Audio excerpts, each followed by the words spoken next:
So you've just informed everybody that they will not be the new leaders. Yes. All right. Okay. None of you. I'll just go. So I'm talking to the 15-year-old boys here. So none of you will be the leader. And I'm going to turn to the campfire and point out the 3 oldest dudes that are still alive, that are part of the Scarblood tribe. And I'm going to say, they are not the leader. However, they will act in my place to make the decisions of this tribe. You will not make any decision unless all 3 of them agree together. Are you pointing at me? I'm standing right next to them. What's your name? Yes, I believe Tulgar means these 3 old codgers right here. My apologies. Excuse me. I kind of shuffle my way around out of the way of everyone. You are not a true barbarian. Step aside. These 3, and I'm going to point 1, 2, 3 fish. Counts. Will be. All the old men kind of look at each other and shrug. The one in the center, who is the oldest and clearly the most cantankerous, says, "Yes, you hear that? Back in my day, I took many heads. Just because my body is broken doesn't mean my mind is. Don't worry, Tulgar. We'll keep these young pups in line." Good. And I want all of you to know, the longer I am gone, the stronger I will be when I return. So if you dare challenge me as the war chief, I will accept, but I will kill you in the challenge. Thank you. That is all. Step aside. For the rest of you, looking at the size of Tulgar and these 4 young teenage boys, it's hard to believe that they could ever possibly mount any kind of challenge, even if all 4 of them attempted to do so together. If there is a coup, I don't know what that means. I've heard this word before. It was used in this context. All right. Anybody know? Okay, well, the young barbarians lift their heads up and, kind of take solace in this is what their mighty leader, who they admire and look to for inspiration, has decreed. Therefore, he must know what he's doing. So the oldest of the men kind of... That's the Femtor. Thank you for that. And before we go any further, let me go ahead and quickly... Thanks, Sass. 2 months. Thank the other people that hit sub button before we went live. Go ahead and take your pants off. Hit that hype. Thank you, Sass. All right. Let me just go through those real quick. Gratitude comes first. Let's see. All right. And there's another one. Phantom 57. Thank you for hitting the sub button, buddy. Much appreciated. Much love for that. Take your pants off. Hit the hype. Before we went live, Bloodbender 64, RPG Guru, Shammy Ren, Nanaria, End Time Prophets, Romeo's Revenge, MC, and then of course we just had Sets. And Phantom 57, thank you guys for all hitting that button. Much appreciated. All right. Take your pants off. Take your pants off. No pants zone here. All right. Okay. Yeah, you're ready to leave. Okay. Tulgar, Yes. do we know where Bamforth is? Band 4? Bamforth. I don't know. I don't pay attention to town names around here. I will tell you that... Were you not the one who told me about it? He told you about its existence, but didn't know where it was. You want to repeat what you heard? Basically, when we raided a caravan, one of the people in the caravan that we raided saw me casting magic and referred to a wizard out of Bamforth that had similar ability. Gore, And would I know Gore as So I grew up basically, here? no. You guys do not know where Bamforth is. You do know, however, that if you travel east, where your mountain ranges, it butts right up against the forest. Now, this is the same forest that Ileana burnt half of it down. But if you travel eastwards from the forest and from the mountains, you will come to a road. That road is basically leads to all the civilized places, so that's as good a start as you can think of to begin looking for Bamforth at the very least. Okay. All right. So no, but there is a road east. Right. Yes. Okay. I'll kind of walk up. Does the guide not know? Isn't that the whole reason we brought her along? No, Hashit, you already know. I'm just gonna start walking. All right, so you guys are all going to head out of the cave Yes. and begin on your merry way. Alrighty. Then let's move you to here. So you leave the cave and Bring some pigs to kill along the way. do you want to slaughter a pig and take a pig? Yeah. All right. Yes. So excited. Okay, so how do you want to package and carry your dead pig? I'm gonna rope it onto my back with my axe.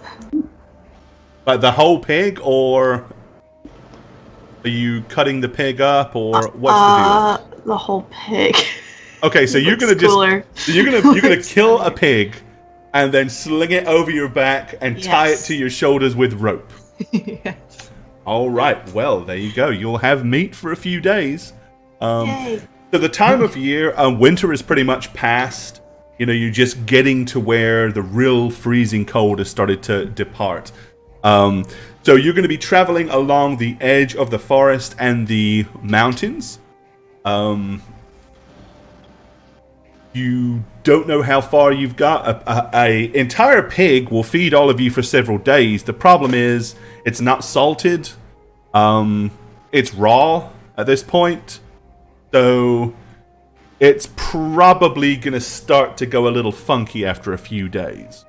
But you can definitely guarantee you've got yourself some protein for at least a few days. As you're traveling past the woods, clearly it is rife with different animals and stuff like that. Fauna, vegetation. Do any of you want to attempt to take advantage of that? Or do you not care? As it stands, I'm okay with just going with the pig.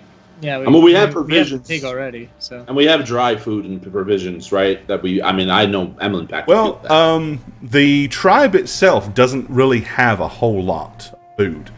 So, you know, you're not leaving out of there with a whole bunch. And the three newcomers don't have a lot by the time they've reached you. I say for now we just go. We'll hunt another time, right? Yeah, well, maybe when we don't have a whole pig. Okay. Yeah, we'll just enjoy the pig.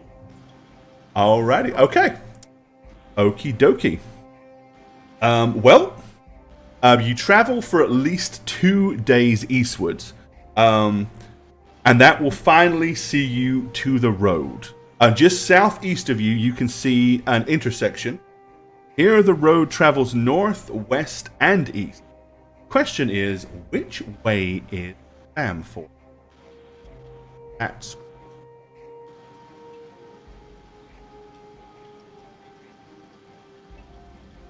Uh-oh. okay. There you go. You're by the time you get away from the mountains and the forest, you cross a good bit of open plain before you make it to this roadway. As I said, the old dirt road travels north and south and directly to east. However, there does appear to be a signpost. Is everybody on the map, or some of you? But look back for Emlyn to come, or somebody else to come read it. I'm going to approach the sign with Kayla, apparently. Yeah, I'm reading the sign. Kyla, right? Okay. Kayla. Yeah. Well, the sign itself is incredibly decrepit. And it looks like at some point there were words on it, because you can make out pieces of broken letter. But the truth is, it's long past the ability of actually telling anybody what direction to travel or what lies where. Oh, that's great.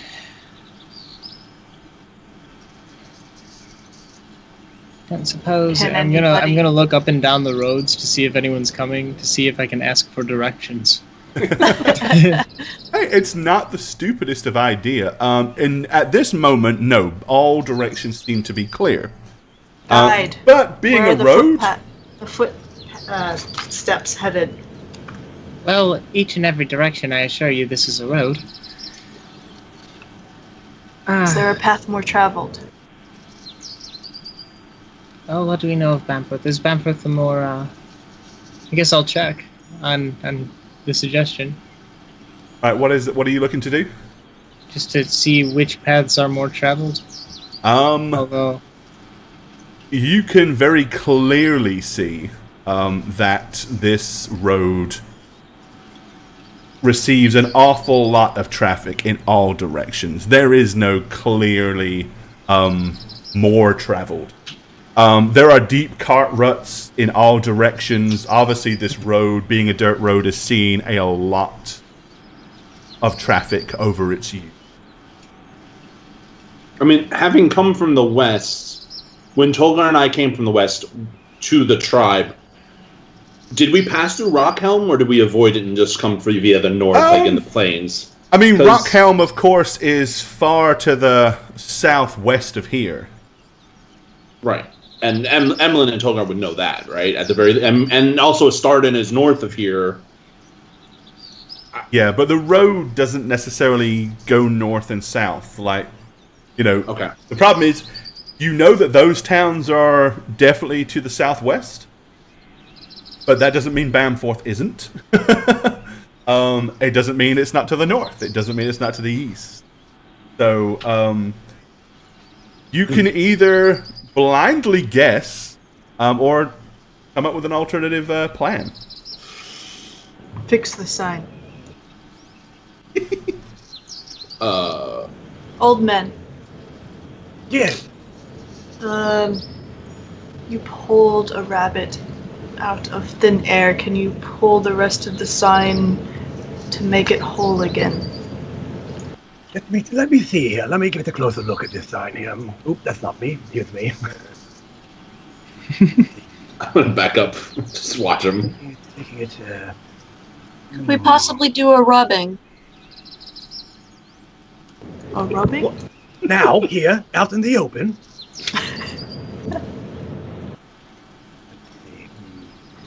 I don't have anything that could fix the sign, but I do have a piece of paper and some ink. I could maybe see if I can find what was once written so long ago that is currently unreadable now. So do a rubbing. Got it. Oh, is that what you're referring to? Yes. A rubbing, as you so eloquently put it, might actually be All right. Okay. Do you wanna? You have a piece of parchment. How do you wanna do your rubbing?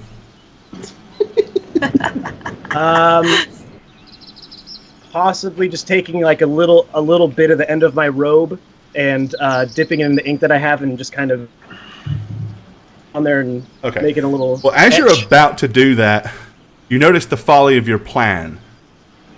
The lettering was painted on; it wasn't carved or indented. So, unfortunately, rubbing is going to get you wood grain at best. However, with the fact that Kyla was paying attention, looking around, there is a speck a very small moving speck far to the north that appears to be coming in this direction. Ooh. Well, see, we can just ask for directions. I have my totem warrior eagle that lets me see super far. So if she tells me that someone's coming, Okay. I'm like pointing at it. I would look in that direction to All right. see if I see somebody. Yes, so basically, very clearly, you see what appears to be a man with brown hair and a mustache, wearing simple clothes of brown and tan that have seen better days. They've got patches on the elbows, on the knees. Clearly, they've been fixed and repaired many times. He's also barefoot, and he seems to be pulling a hand cart behind him. I see a poor peasant with nothing but a handcart. Perhaps we can get directions and then dispatch him. What good does that do us? We'll be seen. We don't need people spreading rumors. Tolgar, we'll be seen no matter what. I mean, have you looked at yourself in the water reflection recently? and not to mention, He's not the most inconspicuous person in the world, is he? we're with Lilith again. She stands out like a sore thumb. We're going to be seen no matter where we go. So dispatching people willy-nilly seems pointless. The purple face paint won't clue anyone in as to a bunch of weirdos either. Okay. This makes an interesting point. And a Any guy other with ideas? How about we just ask for directions? You mean without the killing part? Yes, this seems feasible. All right. Okay. We'll back off, as to not scare the weakling. Yeah, I'm going to put my hood up on my horns. All right. Obscure Well, the them. speck slowly begins to get closer and closer. As it does so, you can hear it's basically, you can hear a low pitch.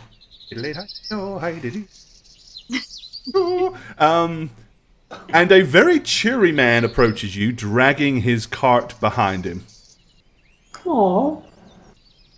He stops and says, "Oh!" as he puts the cart down. You notice that the cart basically has got like a harness at the front. It's got two beams and a leather harness. He basically puts the harness against his chest and walks, holding the rails or the beams off the cart, and that's how he pulls it. On the back of it seems to be 6 bales of hay, and that's it. He puts it down. Oh! Well, it is a fine day to be sure, isn't it? To be short? Well, it's probably a fine day to be short or tall. In fact, it's fine for any height, I would think. Not as cold as it was, quite mild for this time of year indeed. Oh, where are my manners? Everson Eves. Everson Eves at your service. Kyla Ward. I'm gonna hand out. Right, he spits in his hand. Sorry, not polite to do that with young ladies. Right. Just take the After he handshake. wipes his hand clean, he shakes your hand. Wipe my hand a little bit afterwards. It is a fine day, but it is not a great day to be lost. Unfortunately, me and my friends here, we can't seem to find our way to Bamforth. But did you not see the sign? Have you seen the sign recently? There's nothing on it. Oh, well, I must admit I haven't really paid attention to it. You know, I know my way around. I know where Bamforth is. I know where Rockhelm is. I know what a Starden is. And, all the places in between. The Bamforth you're looking for, is it? Aye, Yeah. well, he points down the eastward road. He goes, "That'll take you to Bamforth. All the way to the mountains." Thank you, sir. Now then, if we'll be on our way. Oh, And then I'm quite. gonna look at Tolgar without killing anyone. Okay. With that, you kind of see him. He sits down on the edge of the cart and lifts his bare feet up and starts to pull what appear to be stickers and stuff out of his heels. Can I get a glimpse to see what's actually in his cart while he's picking it up? Sure. It appears to be 6 bales of hay. 6 hand bales. He kind of looks at you, Perry, and he says, "Oh, the hay. That's a present for me sister, Janway.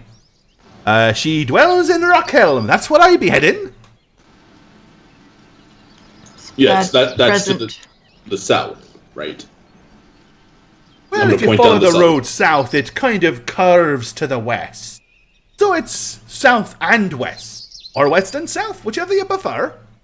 Can I see if he's telling the truth about that? If he's going... That's actually who he's going to go deliver that to?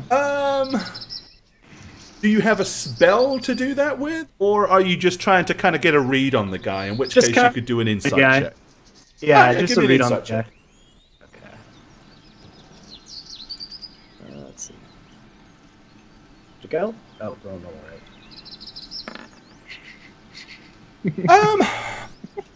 He doesn't seem to be hiding much. He's very quick and forthcoming with his words. He doesn't seem to be paying a whole bunch of attention to you guys, other than just being friendly. It's. You can't think of any real reason why he would lie about it. Okay. Well, thank you for your information. Safe travels. An odd request, but none of you happen to have a spare pair of boots, do you? Nope. Nope. Not. I do not have any. Moccasins? Nope, we must really be on our way now. Perhaps? Yeah, I haven't even stopped. I just rolled my eyes and Emily wished him a safe travel, and I'm just... You can use some of that hay to create slippers. Tie them together. Tolgar, let's go. Well, curiosity is getting the best of me here. Why do you not have any boots or shoes in the first? Well, they did me proud. 7 years of walking in them there boots, but sadly you cannot patch a sole that is not a sole. Afraid me boots gave out on me about 7 or 8 miles back, and I had to discard them. Do you not have man a is a spare necromancer. shirt? Kind of looks up and down at himself, and he says, "The claws on me back barely cling to me body. I fear if I was to start grabbing and tearing and cutting at them to make something for me shoes, I'd probably have nae to wear at all. But that's not a terrible idea. Does anybody at least have possibly an old blanket or a large rags?" I have the skin of this pig. The skin of this pig you may have. I'm gonna go to the sign and start hacking at it with my hands, like to break it off. It really, being that it's as old as it is, you kind of give it a good shove. The first time it just kind of wiggles a little. The second time you hear a resounding crack. And the third time it snaps off about halfway down the post. I'm gonna take the piece and toss it at the guy's feet and say, "Use rope. Put it on your feet. Then shuffle, Might slow you down, but... yeah." He kind of looks at it rather curiously and says, "I suppose I could take some of the twine off of the hay bales and try to tie them to me feet. Never know, it could be... It can't be worse than no shoes at all, I suppose." Well, there you I go. appreciate the suggestion. Yes. Thank you again. Don't want my pigskin. Just gonna start. Tom Bombadil. He says, and if you are indeed going to Bamforth, you must visit the tap house. They serve lamb there at the tap house. It is as tender as a fairy's touch. I'm gonna whisper to Kyla, "I wish we had killed him." Yeah, it disappoints me too. Well, big fella, I'll be on my way. With that, he climbs down off of his cart and gets back in his harness and heaves it up. I mean, I'm a pretty good shot. I might be able to get him from here. He throws the broken sign in the back for now when you see him begin to just start to pull it as he heads southwards down the road. It's a bad present, by the way. It's a bad what? Present. Bad present. Hey. As we're walking, I'm just going to turn to Thelonious and say, imagine the splinters. Quite a dreadful fate, that is indeed so, yes. Wicked men. Alrighty.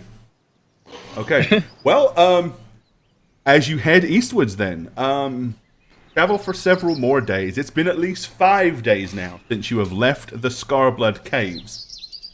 The good news is, now, before I say anything else, your general encampment, what are you guys doing at night? And how are you digesting this pig? What's your consumption theory on pig?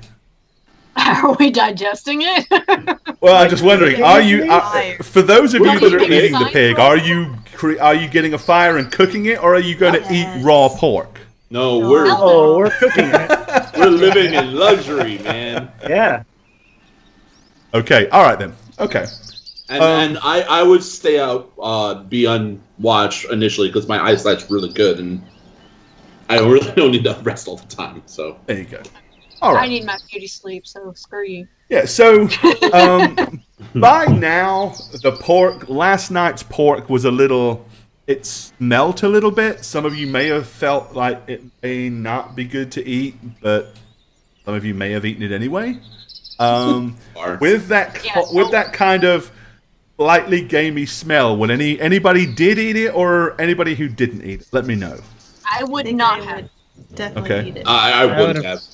I'd have probably gone out to find something else to shoot. Well, that's a large problem. I would pretend to help. So Tolgar ate it. Is that the only person that ate it? Yeah, I probably would have cooked it for him. Okay. Well, I mean, and you did have some rudimentary food left over from previous travels and a few other things, so you can eat those. But by today, on the 5th day,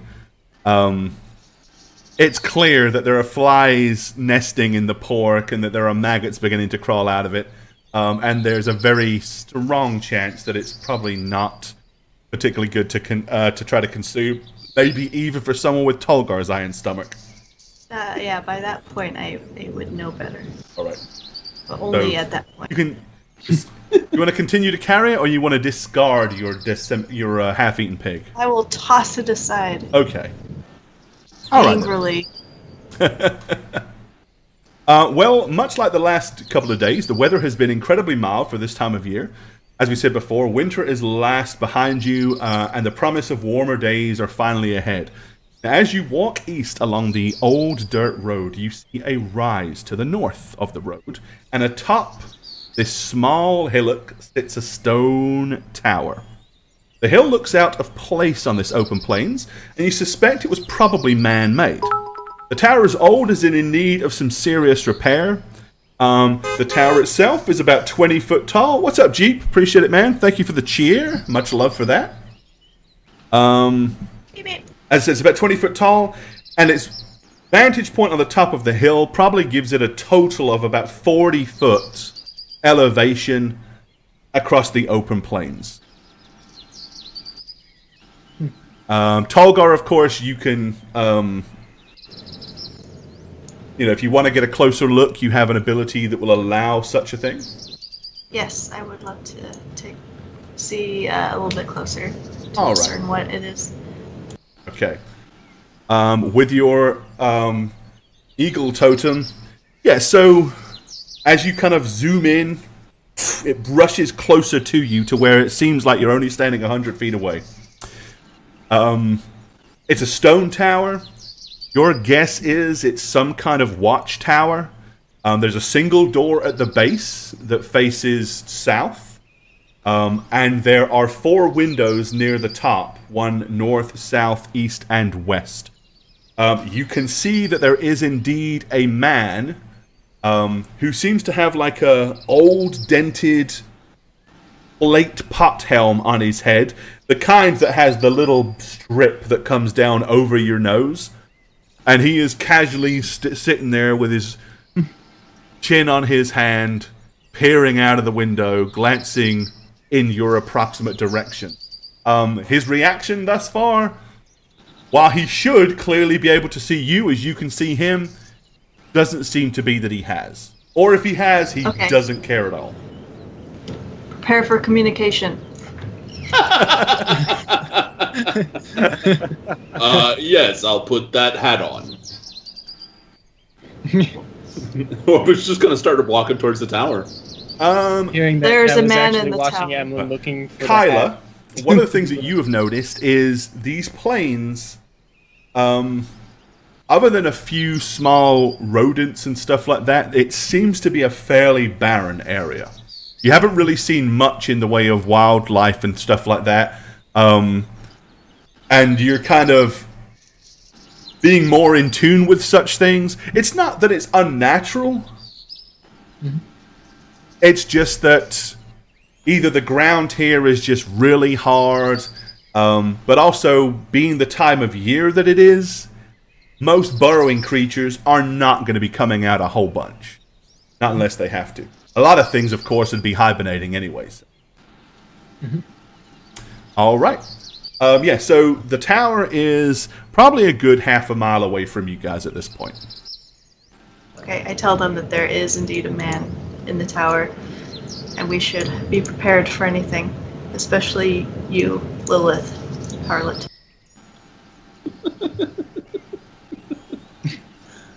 I give Lilith a little pat on the shoulder as I walk by smirking.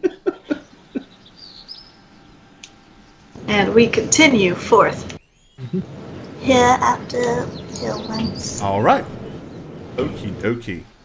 Well, as you get closer and closer and closer, eventually you can all see the watchtower plain and clear on the top of the hill north of the road. You can see that by now the individual has clearly noticed you.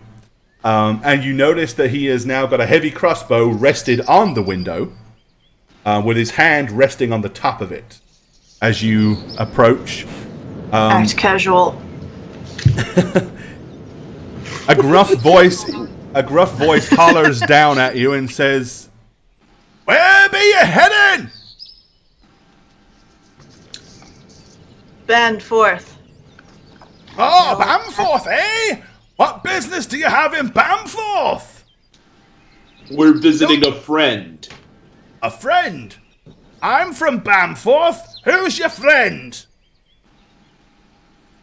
Who's our friend? Do I say the name or don't I? We were told that there was a man who passed through by the name of Porthen de Wint. Well, that's not true. Can't be true. Explain. You can't pass through Bamforth. The road ends at Bamforth. It's against the mountain range. No one travels through Bamforth. In fact, no one goes to Bamforth without deliberate intentions. I said we were to meet a friend. Whether he passed through or not is irrelevant. We seek him.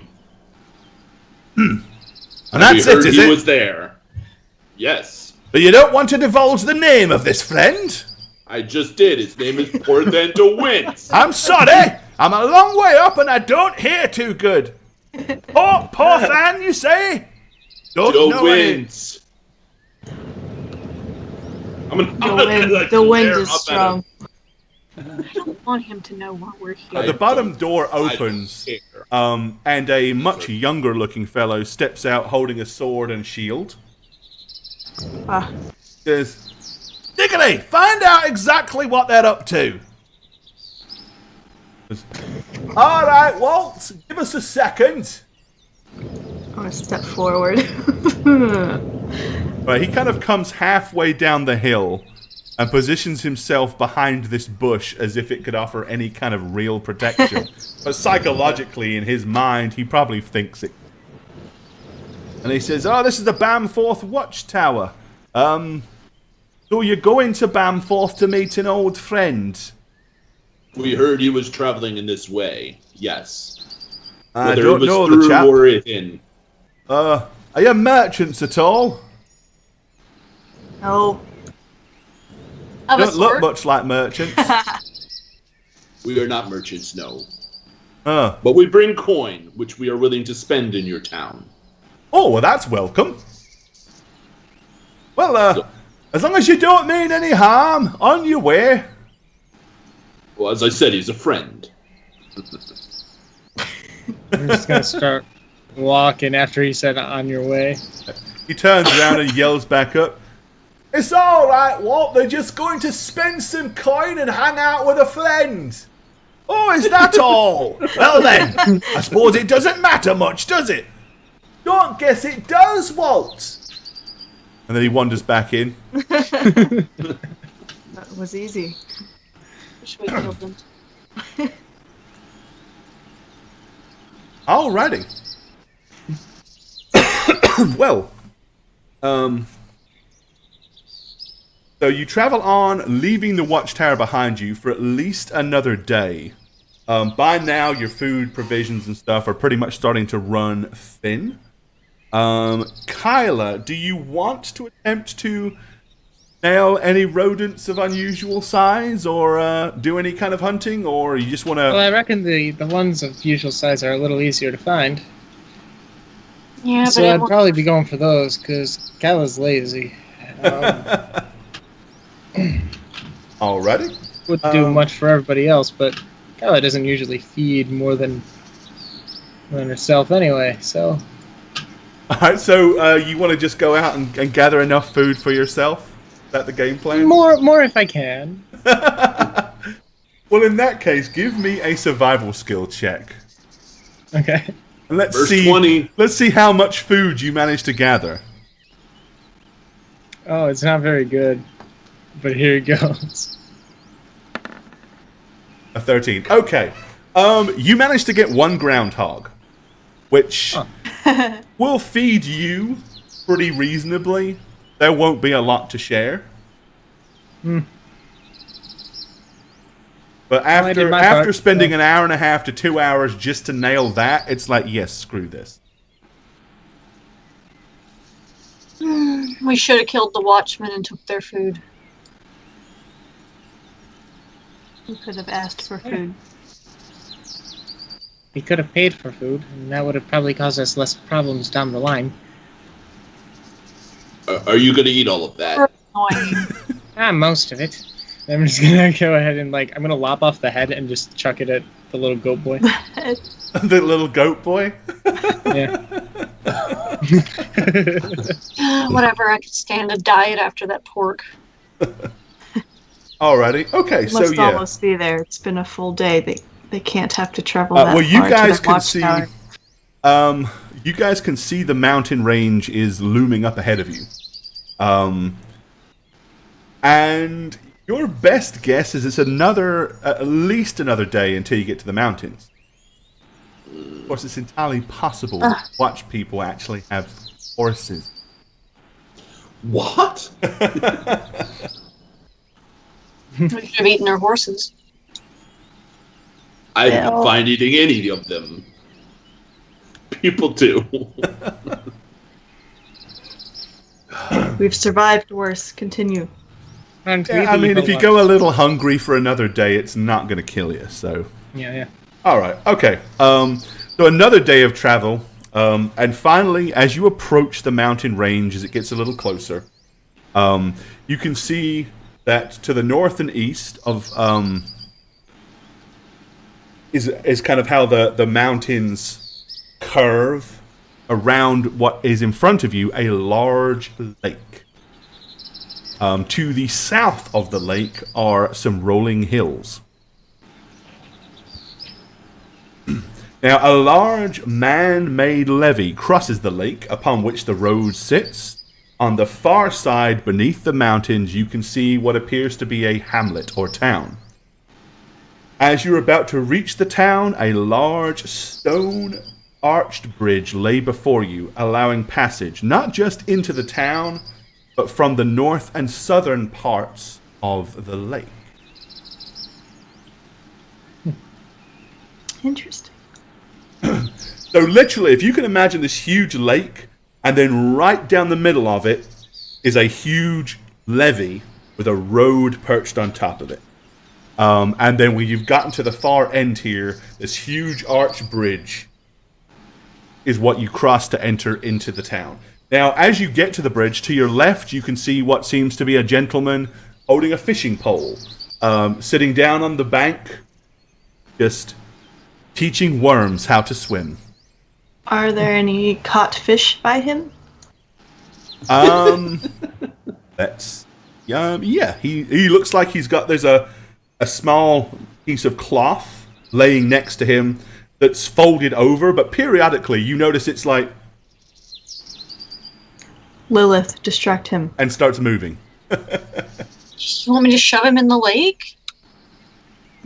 No, you use what you use. Oh, and it's Lilith, not a harlot this time. Okay, I guess. I'm starting to remember who you are, yes. As Lilith goes over there, I'm going to say to Toga, what is your plan? The fish. You do know we're about to enter a town, right? I'm hungry. They probably have an inn with... It's already caught food. and it's right there. I see. Need Well, now. Well, have fun. I'm gonna walk a little bit across the bridge, shaking my head. Okay. I'm All right. right up there So with it. Lilith, you wander down behind this gentleman as he sits there with his fishing rod. At first glance, he's balding with a wispy spot of grey hair on the top of his head. You'd guess he's probably in his mid-50s. Okay, so I'm gonna walk up beside him and lean over really low. Pulls him right there on his shoulder. What you doing? He's like, what does it look like I'm doing? I'm fishing. Aren't you? So he puts the fishing rod down. Do you want to use any particular abilities, or you just want to rely on your skill and wily charms? Going with charming voice. All right. Do you happen to have that macro by chance? That is a good question. Let me see. I think you might, because I think you had that before.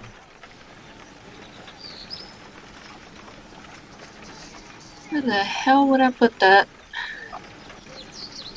I'm guessing under some past under abilities and stuff like that. Oh, here we go. There we go. Okay. So the thrall's voice is beguiling. She gains a +2 competency bonus on deception, intimidation, and persuasion. Once per day, she may attempt to charm a humanoid as long as the target can understand her voice. Target may make a wisdom save or be charmed for an hour. So you can either just use your charm, which will pretty much come down to a persuasion roll, and you'll get +2 on that regardless. Or you can actually kick it up a notch and attempt to charm this old coot into going, liking you a little more. Well, I mean, Tolgar's the one that asked me to do this, so I'm just gonna rely on my charm at first, at least. All right, okay. So after you've done that, so yeah, he looks at you all kind of flustered. You notice his cheeks become a little bit flush. And he smiles at you with a big toothy grin. He's got like 2 or 3 of his teeth on the right-hand side are clearly missing. And one of his front teeth is actually kind of broken and somewhat rotting.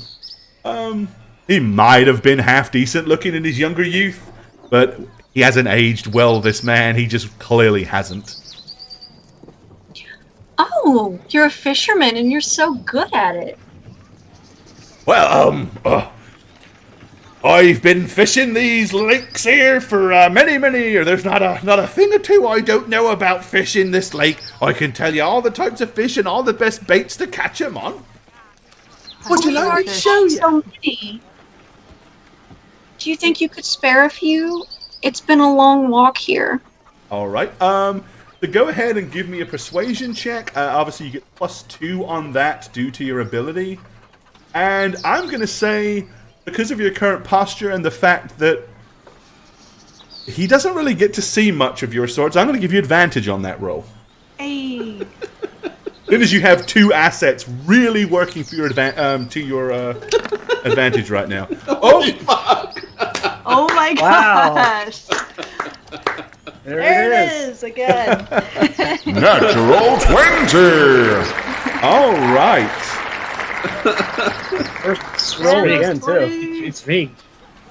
You know? All right, Lilith, It's rigged. using her femininely wiles to great effect. And if there we go, a couple of you bet on her, so you just got gold. All right, he smiles. He says, "For such a pretty young lady, you can have the lot." And he passes you up the neat little bundle of fish. I'm gonna take them. Oh, thank you. And I'm gonna kiss him on the cheek. Thank you so much. If I noticed you had 4 friends. If you need a couple more, just tell me where you're staying, and when I'm done, I'll pop along and deliver more fishes. Oh, yes, we'll remember that. Oh, I might be seeing you later. where are you going to be staying, lass? Oh, we don't know yet. Is there a place you can recommend? Oh, yes. There's only really one place. It's the Bamforth Tap House and Inn. Oh, but great food and ale. I'll dare say I'll be by there later on this evening, and I wouldn't mind buying you a drink or two. Oh, well, I look forward to it. Excellent. And I'll bring any fish that I have. Don't yes. tell. You don't mind. Don't mention anything to Reginald P. Stone. He's the innkeeper. He might not be too happy that I'm feeding his guests for free. Oh, I won't say anything. Excellent, best not. Right, well, I'll see you later then, lass. Oh, yes, sir. I'm going to turn around and strut off, being extra showy about it. I'm going to be like, here, and just give them all. I'm gonna nod. All right. As you start crossing the bridge, he stands up and he screams with his hands over his mouth like this. I bet you won't catch anything as good as I have today, Kenna! And you notice that sitting down on the opposite side is another fisherman, got a hood over his head, who does little more than just go, "Oh, shut." I'm gonna turn to Lilith and just nod and say, "You passed." Oh, good. I was worried for a second. The fish are still alive, so they're kind of bumping around inside that rag that you folded. Periodically, they're like you're walking along. Oh, okay. I'm gonna keep a tight hold on them. Okay, so did Lilith give you the fish? Yeah. Yeah, I just walked by and was just like, here, just gave him just all. shoved him to Tolgar. Alrighty, makes sense.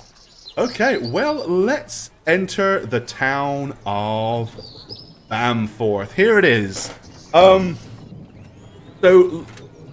Bamforth itself.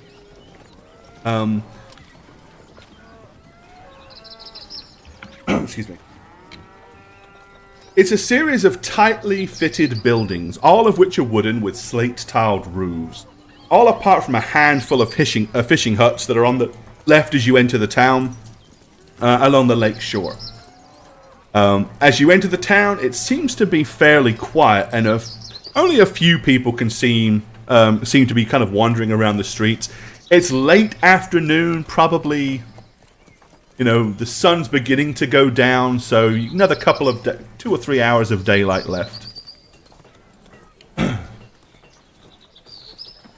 To your immediate right, there appears to be a small dock where several boats are moored up, mostly looking like fishing boats.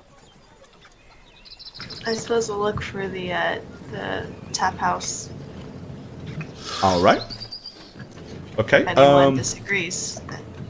No, I'm. Too bad. I think we should. No. All right. Well, most of what you pass down the main street are houses. After a little while, you get up to here, and onto your left, you can see what appears to be a Cartwright's. You can hear hammering And sitting out front is a gentleman who's kind of like got a cart propped up with a huge big pile of wood, and he's refitting a wheel on it.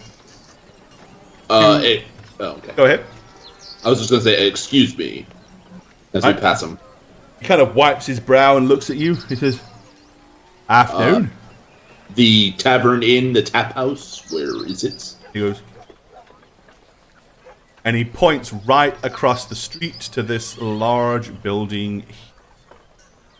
Okay, so I'm going to nod and say thank you. Right. The building directly south of where you are looks like it is a smithy of some sort. You can see bellows of smoke coming from a large twin chimney, and hear the hammering of metal and steel coming from inside. Righty. After you, I'm going to gesture to Lilith and Kyla. Naturally. All right. Well, the long building sits near the center of town and has a stable attached to its southern end. A vibrant aroma of roasted meat can be detected as you approach, as well as the soft notes of a lute being strummed from within. The sign hanging from the door does indeed pronounce it as the Bamforth Tap House and Inn. A simple yet wooden, sturdy door is all that stands between you and the warmth and fare that lies within. Civilization. Perfect. Enjoy your fish, Tolgar. Oh yes, sweet. It's not for tonight. Let us not, if we see our target, let us not, immediately go ham crazy. Now, Who would ever do that? so Emlyn, of course, you and Lilith both know what, and Tolgar, I think, know what Porthan de Wint looks like. I don't know if Thelonious or if Kyla do. I have no objection to either of you wanting in your backstory that you have met him or bumped into him at some point. If you care that it doesn't matter to you, then that's fine as well. I'd say I've probably heard the name, kind of have heard about him and about what he looks like, but not actually seen him. Okay, and that's probably very much the same as Thelonious. Thelonious has definitely heard of his... He's probably a huge fan of his work. Alrighty, okay. Yeah, I'm just gonna we're gonna enter. Alrighty, into Tavern O. And let's see, you said you got to run for what, 9:15? Actually, that was the phone call I just got. I don't have to do that anymore. Oh, okay. Well, in that case, then we'll take a break now. I was about to say, if not, we'll wait and do our break when you have to go and do your very quick errand. But as soon as you don't have to do that, we will stop right this second and take a short break. Well, let's enter the tavern then. Welcome to Bamforth Tap House and Inn. Who's going in first? Not I. The two ladies, I think. Yep. I think it'd be Lilith. Okay. Because Lilith makes her entry.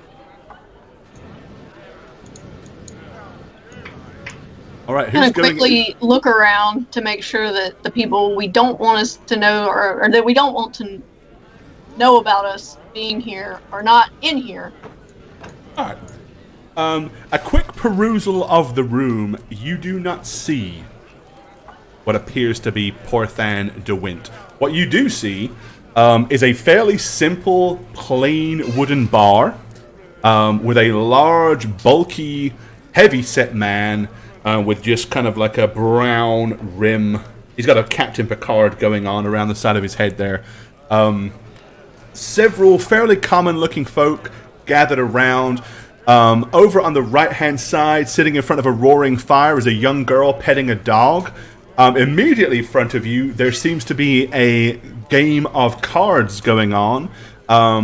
There's a middle-aged woman, two middle-aged men, and a doddering old lady playing the game of cards. Other than that, it's just a ragtag bunch of commoners, as best you can tell. But yeah, no sign of Porthan de Wint. Stepping up on the stage in the far right-hand corner, such as it is, it's more of a raised, upturned crate than anything else, appears to be a flamboyantly dressed individual clutching a lute. All right, who goes in after her? Kyla. That'd be me. All right. Okay, yep. So as you walk in, Kyla, you see pretty much the same, and you see that Lilith has made her way to a corner table. All right. Okay, next. Me.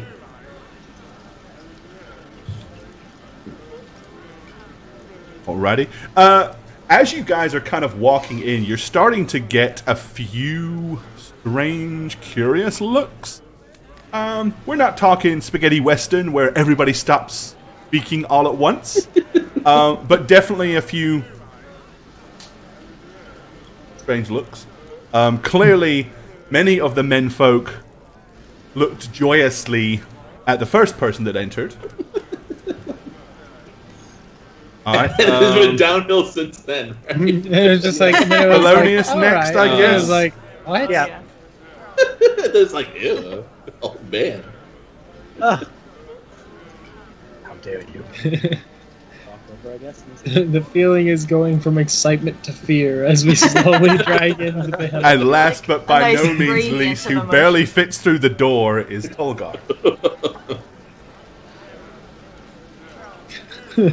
As Tolgar Sorry. approaches. I bumped my side against it accidentally, probably, since I'm kind of clumsy. Okay. And make a loud noise on accident. There does not appear to be a stool available for Tolgar at the table. I'm just gonna point with my left hand to the stool at the table next to me, and just, for Tolgar to. Oh, drag this one here? No, the one right across from me. Right here. Okay. Oh. Couldn't do that Alright, first. I'm gonna turn sideways to get through these people. Who are these people? Oh, say, may I use this stool? The lone lady that's sitting there eating her meal and just... I just imagine Tolkien like, I'm gonna nod and just take it and scoot it over All right. and plop down. It's a huge fucking guy. Okay. All right. Well, the smell in the air is vibrant. Clearly, there is numerous types of food going on this evening. A woman who is mid to late 30s, heavy set, brown hair tied back in a bun, comes flustering over to your table. This is probably the closest place that she can get through, and she slams a piece of paper down on the table in front of you. Says, "Here's the menu. Take a look and let me know whenever you're ready to order." I'm gonna take out my fish and slap those on the table and say, "Excuse me. Might you dry these out and package them for rations, Kind of looks at you and she says, please?" "We don't do that sort of thing here." I'm just gonna stare at Tolgar. Can you do this here now?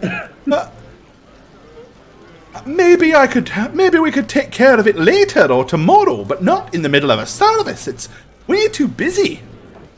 If you'd like, Later. maybe you'll talk to Tegan over there. And she kind of points at this lady sitting right here. Okay. Tegan runs the general store. She could probably help you out.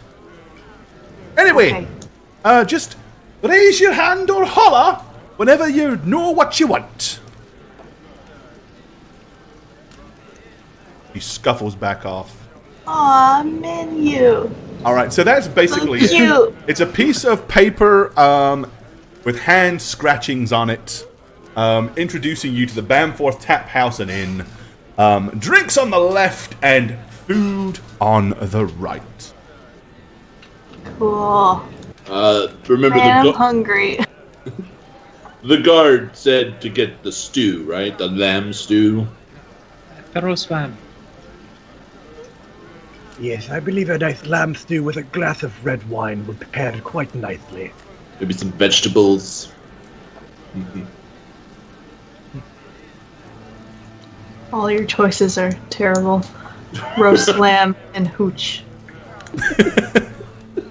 I'd like to see a random generator made up from this menu for what your meal is, and just see what happens. White wine and sausages. So I'm gonna raise my hand to try to get the old lady's attention. All right, so she puts down a glass of mead or ale or something on this table here as she makes her way past. Right then, what can I get you? I'll have a bread and cheese, lamb stew, and fresh vegetables with some ale. Oh, yeah. Interesting. Fair enough. So, let me get this right. So, lamb stew, 3 silver pieces. Bread and cheese, 1 silver piece. Fresh veg, 1 silver piece. And ale, 4 copper. So, by my reckoning, that's 5 silver, 4 copper for you. Am I, making a tab? Yes. That'll work for the table. Fair enough, okay. So, he kind of scratches down something I like what people do on now. a small chalkboard. Right. I'm trying to eat. What else? That's yes, it? I will take. No. My good lady, I will take an order of your finest lamb stew paired with the greatest vintage of red wine you have behind the bar. Well, we don't really have much in the way of vintage.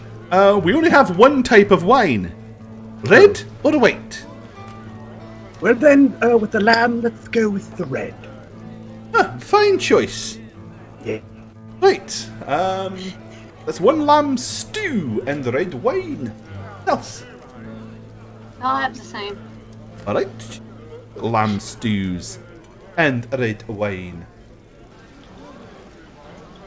I heard it was the roast lamb from Cartsman. Aye, people rave about our roasted lamb. I recommend you have it with the fresh vegetables. I'll give it a shot. Sounds good. Get one of those. Is the meat in house? Aye. The meat is made right here at the tap house. We Well, then I'll use give that a shot finest as well. honey. Excellent. So, 8 silver for you. Fine. And what about you, large friend? Are you dining this evening? Yes, meat, ale, please. Meat and ale. Would you like the pork sausages, the lamb stew, or the rack of roast lamb? I recommend the Yes, roast lamb. Yes. Excellent.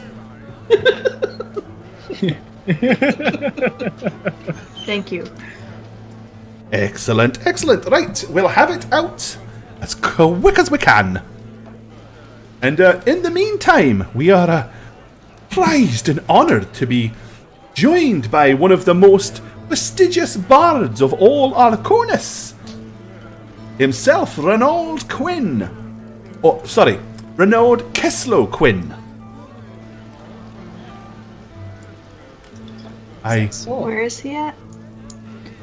He's He's right over there. In the corner. Right over there in the corner, quietly. To look at him. Dr. Ghost, thanks for the cheer, buddy. Go ahead and throw some rollies. There. Thank you. So you look at the guy. He is fairly good looking, although he does have what appears to be a small scar that runs along the edge of his chin, about here. As you look at him, he's wearing kind of a brown, well-fitted tunic, a lined, kind of almost like a pinstripe blue shirt, and dare I say, kind of Emlyn purple pants on. He has incredibly well-made riding boots. His hands look fine and immaculate, and he's kind of sitting there with his eyes closed. His head is draped as he's clearly putting everything he can, feeling every note.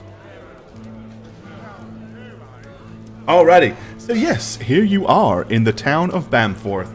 Allegedly, this is the last place that no Orthan de Wint supposedly came.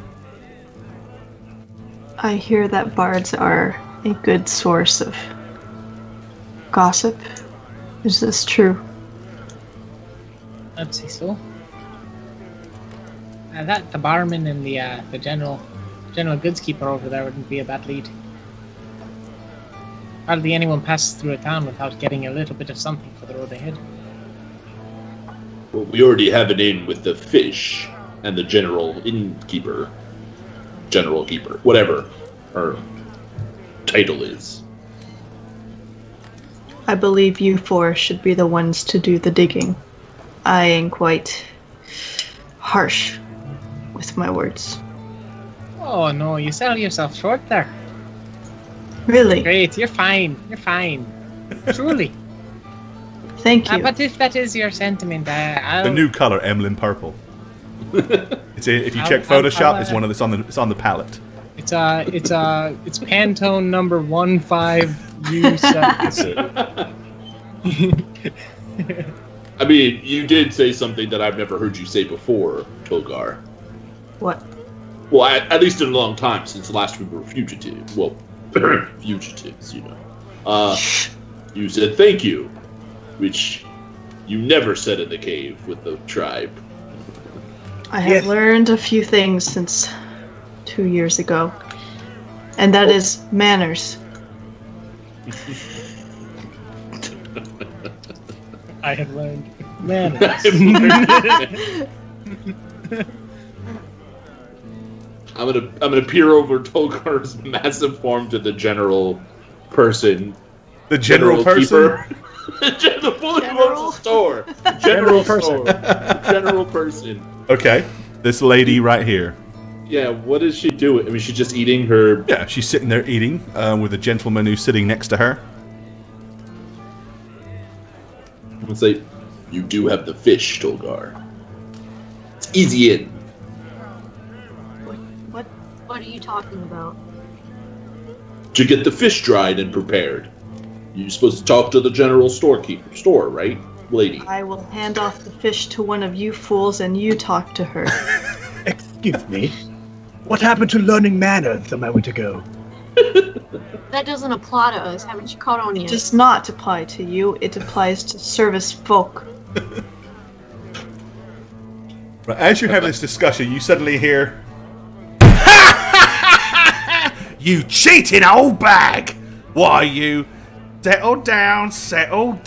You know she's got away with the cards. Oh, read 'em and weep. As you can see, this old lady is raking coin across the table, and it looks like she just fleeced the other three players. Another hand? I've got nothing else to do. Work's been real quiet lately, as you know. Quick. Fine. Somebody go join. What's that? Somebody go join in next game. Talk to them. I volunteer Kyla as tribute. You see, the trouble with that is they've only got fine. I'm gonna go ahead and go over there. I'm gonna be like, pardon me if you will, I'd like to borrow a chair. I'm gonna go ahead and bring that chair up here and just be like, how much to buy in?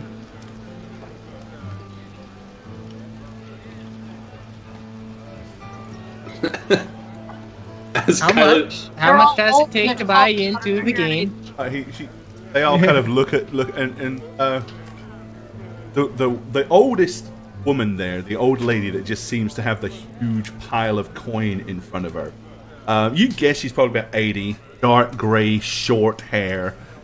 She's got a walking cane leaning against the table. He says, "Hey, oh well, how much coin do you have to lose, love?" Well, seeing as I just got into town, I was looking for a friend. I don't want to waste all my money just yet. You don't understand. Well, we play for silver mostly. Well, I'll go up to a gold. Oh, a gold's fine. Sit down. And with that, the gentleman sitting right across from her looks at and he says, "You sure you want to lose a gold to this cheating old whelp?" Well, if it's going to get me a lay of the land, I'm going to go ahead and put it down. Okay. Alrighty.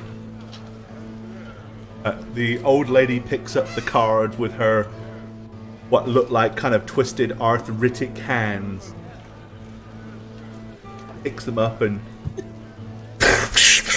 they start doing all this bizarre, over-energetic shuffling. And then she flings out 5 cards to each of you and puts them in the middle. "Oh, we're playing poker, lass. Do you know the rules?" Oh, yeah. Excellent. Yeah. We'll deal you in then. Okay. All Alright, so Kyla is sitting down to play cards with 4 of the local. About this time, your serving lass has approached and begins to lay your food and drinks upon the table. Goes ahead and puts the drinks down first and a couple of the food items, and she goes back and returns with the rest of them. Once she's got them all laid down on the table, she says, "Right then, will there be anything else?" That food goes to her. I'm going to point over to Kyla. She's sitting there now. Oh, Actually, they're seeing very the food, I was going to try particular something. about not having food at the card table. Oh, shoot. Probably It's actually best gonna- if he she returns to eat it here. But anyway, if you need anything, my name is Ada Stone. That's my husband, Reginald P. Stone, up there at the bar. If you need anything else, just let us know. We're happy to see strangers, even such an interesting group as yourselves. Thank you, Ada. This looks delicious. Of course it's Yes, delicious. I that's- cooked it myself. Just gonna kind of like and start eating. Alrighty. Put you back on your chair. I'm going to take a moment here to just be like, if you'll all excuse me for just a minute. I'm assuming they've already dealt the cards. Uh-huh. Okay, I'm going to keep the cards in my hand, but I'm going to turn this way. I'm going But as to you hold do them it, down so they can't. This guy reaches across the table and like grabs your forearm. He goes, "Where do you think you're going? Well, there's a very large Keep man them traveling cards with in me. plain view, lest you want to be accused of cheating. Well, I wouldn't want anyone to read my hand when I'm gone. Lay them Seems here we flat don't have down enough then. trust. Lay them flat down. We won't touch them." Very good, very good. All right, So, I do that, and then I'm going to go ahead and work my way over. I'm just going to be like, "That rack of lamb is mine. Nobody else eat it." I'm going to look up with you with like, Alright. Okay, I'm well, actually gonna. Then I'm gonna go over and grab the mead, and then go back to the table because that's. and all the food just got thrown everywhere because Lilith couldn't resist dancing on the table. Apparently. And then on my way back, I'm actually going to see if I can peek at the cards in these 2 people's hands, since they'd probably be holding them up to look at them. Alright, I cheated a lot of card games, man. Ask any of my friends; they don't play. oh no. Alright, give me a perception check. So that's going to be a wisdom perception check. Please pass, please pass.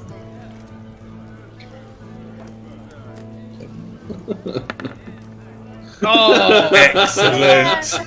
Oh, Excellent. I spilled the mead. Bummer. So maybe you do see. A 1. Well, fortunately, yeah, skill rolls are not prone to critical fails and critical, successes like combat rolls are. But yeah, to the old lady, it's almost instinctively as you start to turn. It's almost instinctively she curls her cards away from you, like without looking. She knows. This lady has got all of her cards bunched together.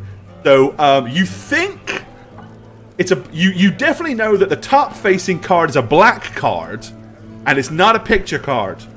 You're guessing it's either a 6, 7, or an 8, but you only get to see it long enough just to make that rudimentary judgment. You can't guess more. Whew. Oh, that's balls. Okay. Sit back down and pick up my cards. I guess I have to play a fair game. Alrighty. In the corner, before they start playing, I just want to say to Thelonious, maybe you can talk to the bard while she plays cards. Oh, I knew you were going to stick me with that. I don't want to talk to... Musicians are always so pompous and bloated and overspoken. You seem the type. What is that supposed to mean? It's your voice. You think I have the voice of a siren, do you? It is quite melodic, I must admit. Many people have told me, especially women type, that my voice is enchanting. I don't like your talking, but you can talk at that bard. Not talk at the bard. Thelonious, I think what Tolgar was saying is you sound pompous just like the bard. You have an air of rich douchery. Does that make sense? Douchery? I don't like the way you speak to me. So I'm going to go speak to the bard on my own account, and not because anybody told me to do so. Good day. And I'll walk towards the bard. While they were doing that thing they were just doing. Okay. When Kyla was walking back over there, did I notice that she was trying to look at their hands? Probably not. Her back would have been to you, and she wouldn't have been trying to be obvious, so it's probably unlikely. Okay. Oh, it's just the three of us. Help her. All right. I'm just trying to get rid of all of you guys so I can eat alone. And steal. So as I walk up to the bard, does he have like a little tip cup or anything like that? He does, yes. There's like a little plate sitting on the ground. Thus far, it has 2 silver pieces and 8 copper in it. Okay, so I'm going to reach into my pocket and minor illusion to make it look like a gold piece. And I'm going to very flamboyantly take it out, and as I put it in the cup, I'm also going to cast Prestidigitation to make a little ka-chink noise so it sounds as real as possible. All right. And I'll look up and say, One full gold piece for the beautiful playing of our bard this evening. All right, so as you can sort of see, his eyes are closed.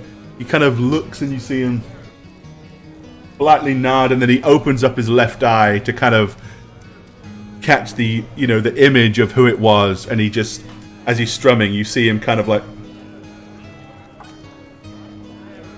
Oh. Yes. Do you know when your next break will be, possibly? Right, he strums his last note, and he spins the lute in his hand and then sits it in the corner, and he says, 1,000 thanks. 1,000? You're welcome. Maybe I could bend your ear for just a moment, seeing as I just gave you quite a nice donation. Perhaps maybe I could buy you a drink and ask you a few questions, yes? Indeed. I am indeed due for another break. I wouldn't mind a small glass of mead. Yes, of course. The finest mead for the finest musician in all the... Well, and for such a kind donation, would you care to have me come to your table to recite a poem? Yes, regale you with some knowledge of our historic events of the past, or perhaps play you a song of your choice? Possibly all of the above. You see in the far table in the corner, my very large friend, he loves a good bit of poetry. Perhaps you could go over there and recite the longest one you have in your mind. Well, I don't know about the longest, but there is one that is perhaps the most relevant. Splendid, yes. Please, he will Lead the way, absolutely... my good man. With pleasure. and I'll slowly walk over and point to the seat right next to Tolgar for him to have... The gentleman sits down as he looks over at Thelonious and says, Should we call the young lady at the bar to bring us mead, or should we go to the bar and collect it? No, please, begin. And I'll reach up and get her attention by waving my hand and say, one of your finest meads, please. Post haste. Thank you. You see her kind of like point at your table and give you a thumbs up. He says, so, you are travelers of the road, perhaps? I haven't seen you here before. Not local, that's for sure. Excuse me. And I'm going to look at Thelonious and be like, what is this? It is a gift from me to you. I'm just going to nod knowingly, kind of cross my arms. He smiles and he says, to begin with the introductions, I am Renald Kislow Quinn. Anybody want to make a history check? Or, sorry, a knowledge, that would be... Yeah, I'd go with history. Yeah, I'll make a history check. It's Yeah. something I would know. Probably. I'm trying to actively ignore him. Okay. Yikes. I don't know who he is. Which makes sense, because I don't like this kind of person whatsoever. So actually, kind of. So, what, Lilith, Emlyn, and Thelonious made history checks? Yeah. Alright. Lilith and Emlyn, you have indeed heard of Reynald Hislow Quinn. They weren't lying. He is considered to be one of the finest bards in all of Arconis. Whether he is the finest or in the top 3, there's some debate. But he is definitely considered top 3 material. Generally speaking, he does appointments before royal court, attends noble functions and stuff like that. He goes very well paid, and the very fact that he's here in a flea-bitten town such as Bamforth, clearly he's not here for the coin. He's obviously traveling here or just does it for the pure love of entertaining. So he sits down and he says, your friend here instructed me that you are fond of poetry. I have a verse that I penned the last time I was here. It speaks in earnest.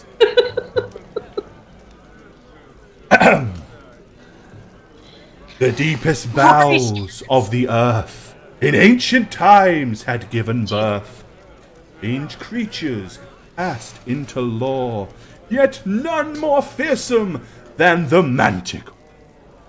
With terrifying bugle blare, the beast leaps from its chosen lair, trailing the pungent smell of decay.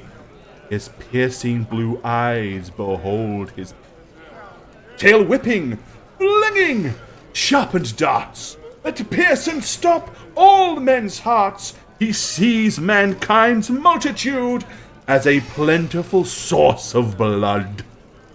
As they stand there in soiled pants, the brute may give them one last chance, an offering given in their stead, of value great and shining red. And then he gives a bow. Bravo. You notice that the entire inn pretty much had stopped during that point, and there's an immediate eruptuous applause comes out from everybody. He says, this poem I dedicate to you, my fine, strong male specimen. I'm just gonna look back at him. I'm gonna bend over closer to my bowl to take a sip, and I'm gonna say, kind of looking up at Tolgar, you asked for that.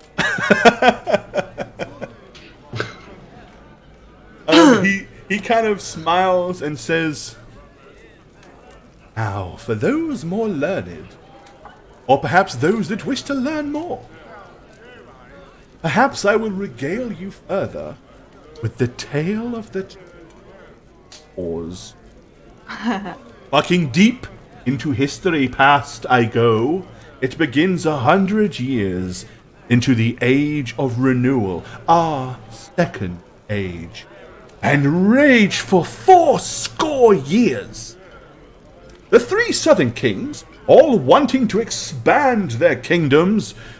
You see, King Mygar was in the west, King Eothas to the east, and King Panatir, descendant of the great King Marcus Aurelian III, held seat in the southern center. Well, when it began, each king was at war with one another, although King Panatir was at disadvantage, for he was fighting a war on two. When their father died, King Argent Migard II and King Jorvik Eothas formed an alliance. This was in the year 172 of our age of renewal. They had notion to split Arconus between them once the king of Panatir was conquered. They would have succeeded too if the old King Panatir had not made alliance with the high elves of the house of Arninor, who fought with him at the Battle of Dire Wood. And together they defeated the combined armies of Migar and Eothas. They held Direwood Keep for 39 days, and finally, when their enemies were tired and hungered, they led the charge from the keep, while elven archers and way watchers had quietly descended the steep walls during the night, slunk into the forest, and moved behind their flank. It was from there that they attacked, and from their infiltrated positions in the forest, they had them at the flank. In the 41 years that followed, the border war raged on. But that is another tale for another time. And once again, you hear... I do have a question. Yes, indeed. Has an old man passed through here named by the name of Porthan de Wint? I myself only arrived 3 days ago. I heard the name of this gentleman. I look at Emlyn. I could certainly tell you if I've seen him in the last 2 evenings. What is his description, Gore? I will give it. I mean, I know it, but I mean, he wears a robe, and he's an older gentleman. You looking like a man. It is not this old man here with the robe. He's out of Corthan. Corthan, I know it well. Yes. What was the name you say? Porthan de Wint. Did he not occupy a seat upon the council at some point, or perhaps was it that he worked for the council? He took residence at a fine house in the noble quarter, if I recall. Yes, he was very influential. Yes. A well-known wizard. I've never met the acquaintance, but I do know the name.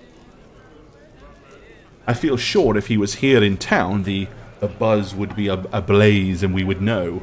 I do not believe such a person has traveled here in the last couple of days since I have been here. This would have been a few months back, but I figured there would have been some lingering. No, a few months ago I was resting quietly in the city of Iridian. Thank you for your time.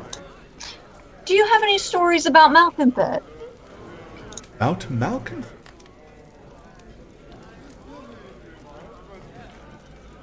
I do not have a story about Malconthet, but I do have a story about those of her ilk. Please indulge. You see, once there was a fair maid, a noble lass, by the name of Eloquin. she was destined to marry a rich and powerful noble. Her family had spent vast fortunes on arranging said marriage, and all was planned to proceed ahead. The very next summer, great feasts had been arranged. I myself had been invited to attend and perform. But alas, you see, she had fell in love with a young stable boy. Now, of course, such things in noble society is frowned upon and cannot be allowed to stand. Yet, Eloquent knew her father would be entirely furious. Being a girl of right, sound mind and of strict and solid noble birth, one would think that she would turn from such folly, but alas, what she did not know, the stable boy was not simple stable boy. No. He was a succubus. You see, he had fallen for Eloquence and had taken the guise of the stable boy in order to court her. 3 nights she did visit upon the stable boy, and at 3 nights did he use his dark charms to enthrall and entrance her to where she no longer had free will over her own emotions. Love would conquer all, had become the most strongest love that you could possibly imagine. Finally, everything was revealed. The father was furious at the situation. He discarded his daughter, cast her aside, removed her from the family, and paid a bounty, a large bounty to hunt and kill the stable boy, which of course by now they had realized was no stable boy at all. Several brave heroes of the realm were summoned and sought this succubi out. They found him bathing by the river naked with another young lass.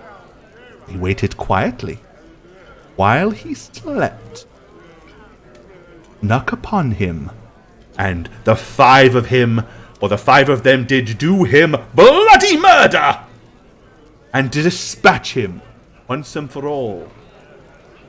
He would have been a chosen of Malconthet to this, I have no doubt. And woe betide thee of those that fall for what seem to be innocent folk that have an unbellished and unrivaled beauty, such as this beautiful lass that sits right here before us. Should you not know it, one could assume that she herself could be one of the succubi.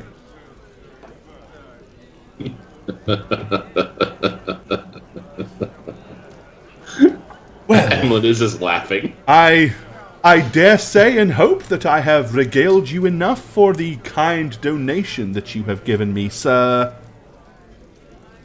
Sir, you may call me, as everyone does, Thelonious Conch.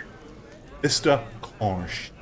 Yes. I'm gonna take out a gold piece and flick it across the table and be like, for Tolgar's blank expression alone, that was right worth it. He says, thank you indeed. Another welcome donation. Should you recall, or require me to return, play you any songs, if you have any requests, please do not hesitate. With that, he takes his mead and sips it down and then says, unfortunately, I cannot allow the 4 of you to monopolize me all night. I have other people to attend to. If you will excuse me. Absolutely. Thank you for your time and thank you for the wonderful stories. Oh, no problem. And, these are not mere stories, these are factual events. Yes, factual events which we will remember forever. Indeed.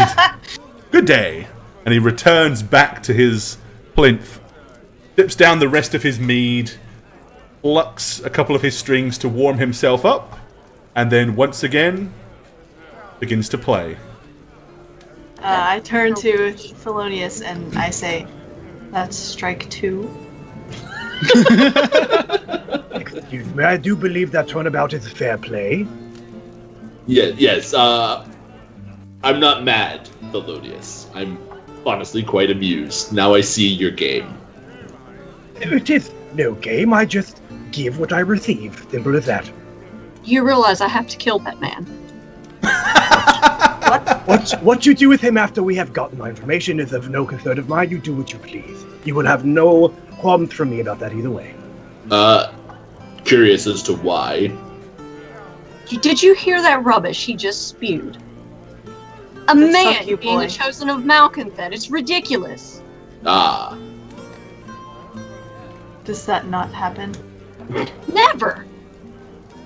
What's wrong with a man? Oh. Well, they are permitted to be consorts, but never a chosen of Malconthet. I could choose Malcolm Death if I wanted.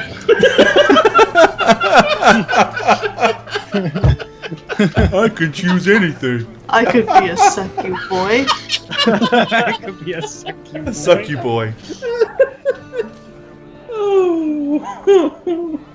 It's an insult to Malconthet that he I spewed. mean, and obviously Lilith would know a male succubi is called an incubus.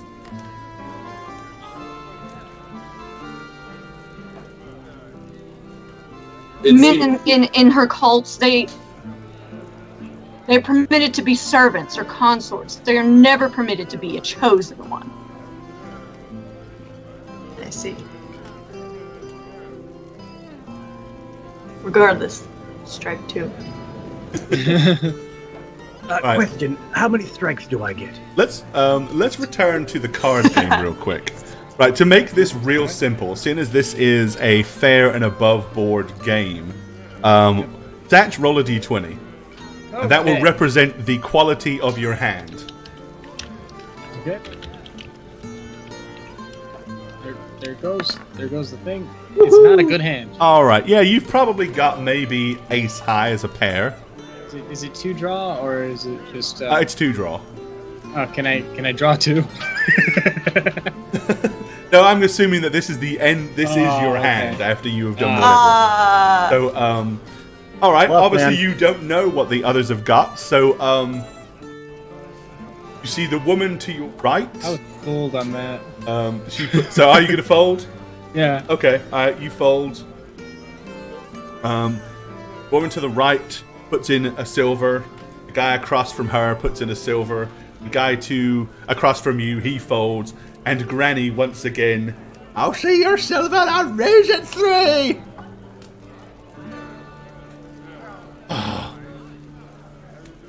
You're going to break us, aren't you?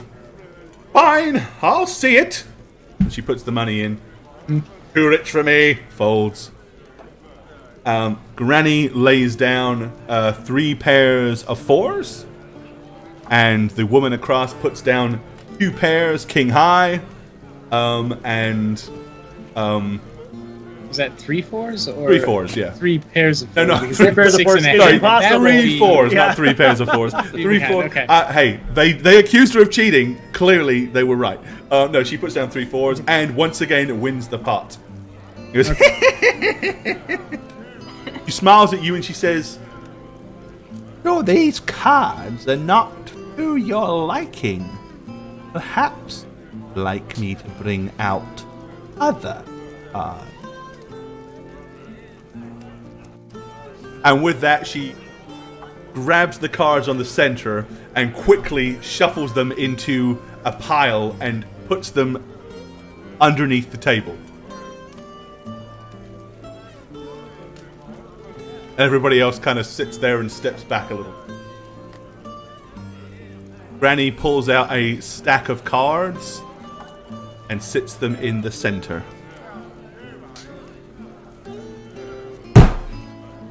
He looks at it rather strangely.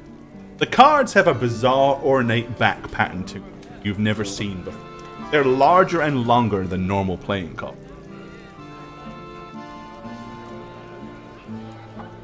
these cards here,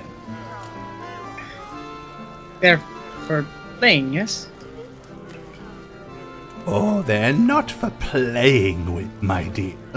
They have an entirely different purpose. Uh-oh. Right. And, what purpose is that?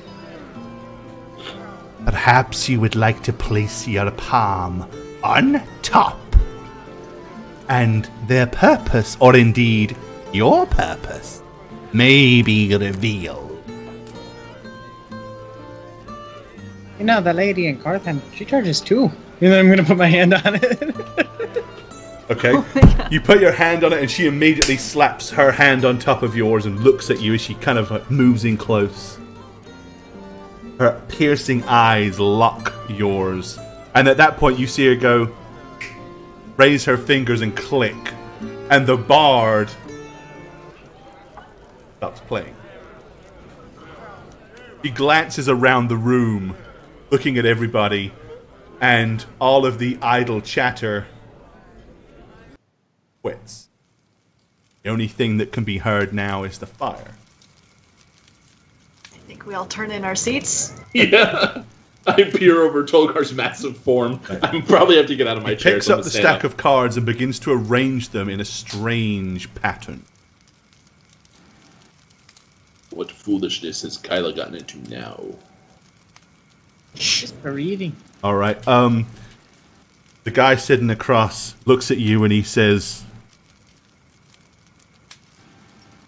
The Bet-Nancrow's talents with cards goes far beyond playing poker. I think I'll get me a drink. And he kind of gets up and goes over to the bar. Says, Let me see. Travelled a long way, it would seem, young lady. Running from something, or many somethings. I see large city walls. That of a great and grand city. I see it far behind you, though. And I see a long, harrowing journey that you have travelled upon, seeking a man. Yes, indeed. Whether you'll find this man, I cannot say. I can tell you, though, some of your past deeds will catch up to you in time. No outrunning them, whatever. Oh, I see. I see a dark stone spire above a sea of green. I see red and black. Oh, and a pair of jet black, lifeless eyes. Oh, yes, a dark omen. Oh. And great pain and death. You must not enter the dark spire. If you do, one of you, and she kind of spins around and waves her hand in all of your directions. One of you will meet your death. It is in the future and cannot be undone. And she's starting to sweat as she says, The cards can tell me no more. And she kind of grabs the cards and throws them back into a pile. I must leave. I need to go. I must go home at once. Do you need help on your way? No, I'm fine. Kind of gets up and walks to the center of the room, looking at all of you very, very curiously. She approaches the door. As she gets there, and she says, The black, lifeless eyes! The tower! I mock you! I mock you! Do not enter the black spire, or one of you for certain will die! And with that, she walks out of the inn and slams the door. At this point, everybody is like, Oh my gosh.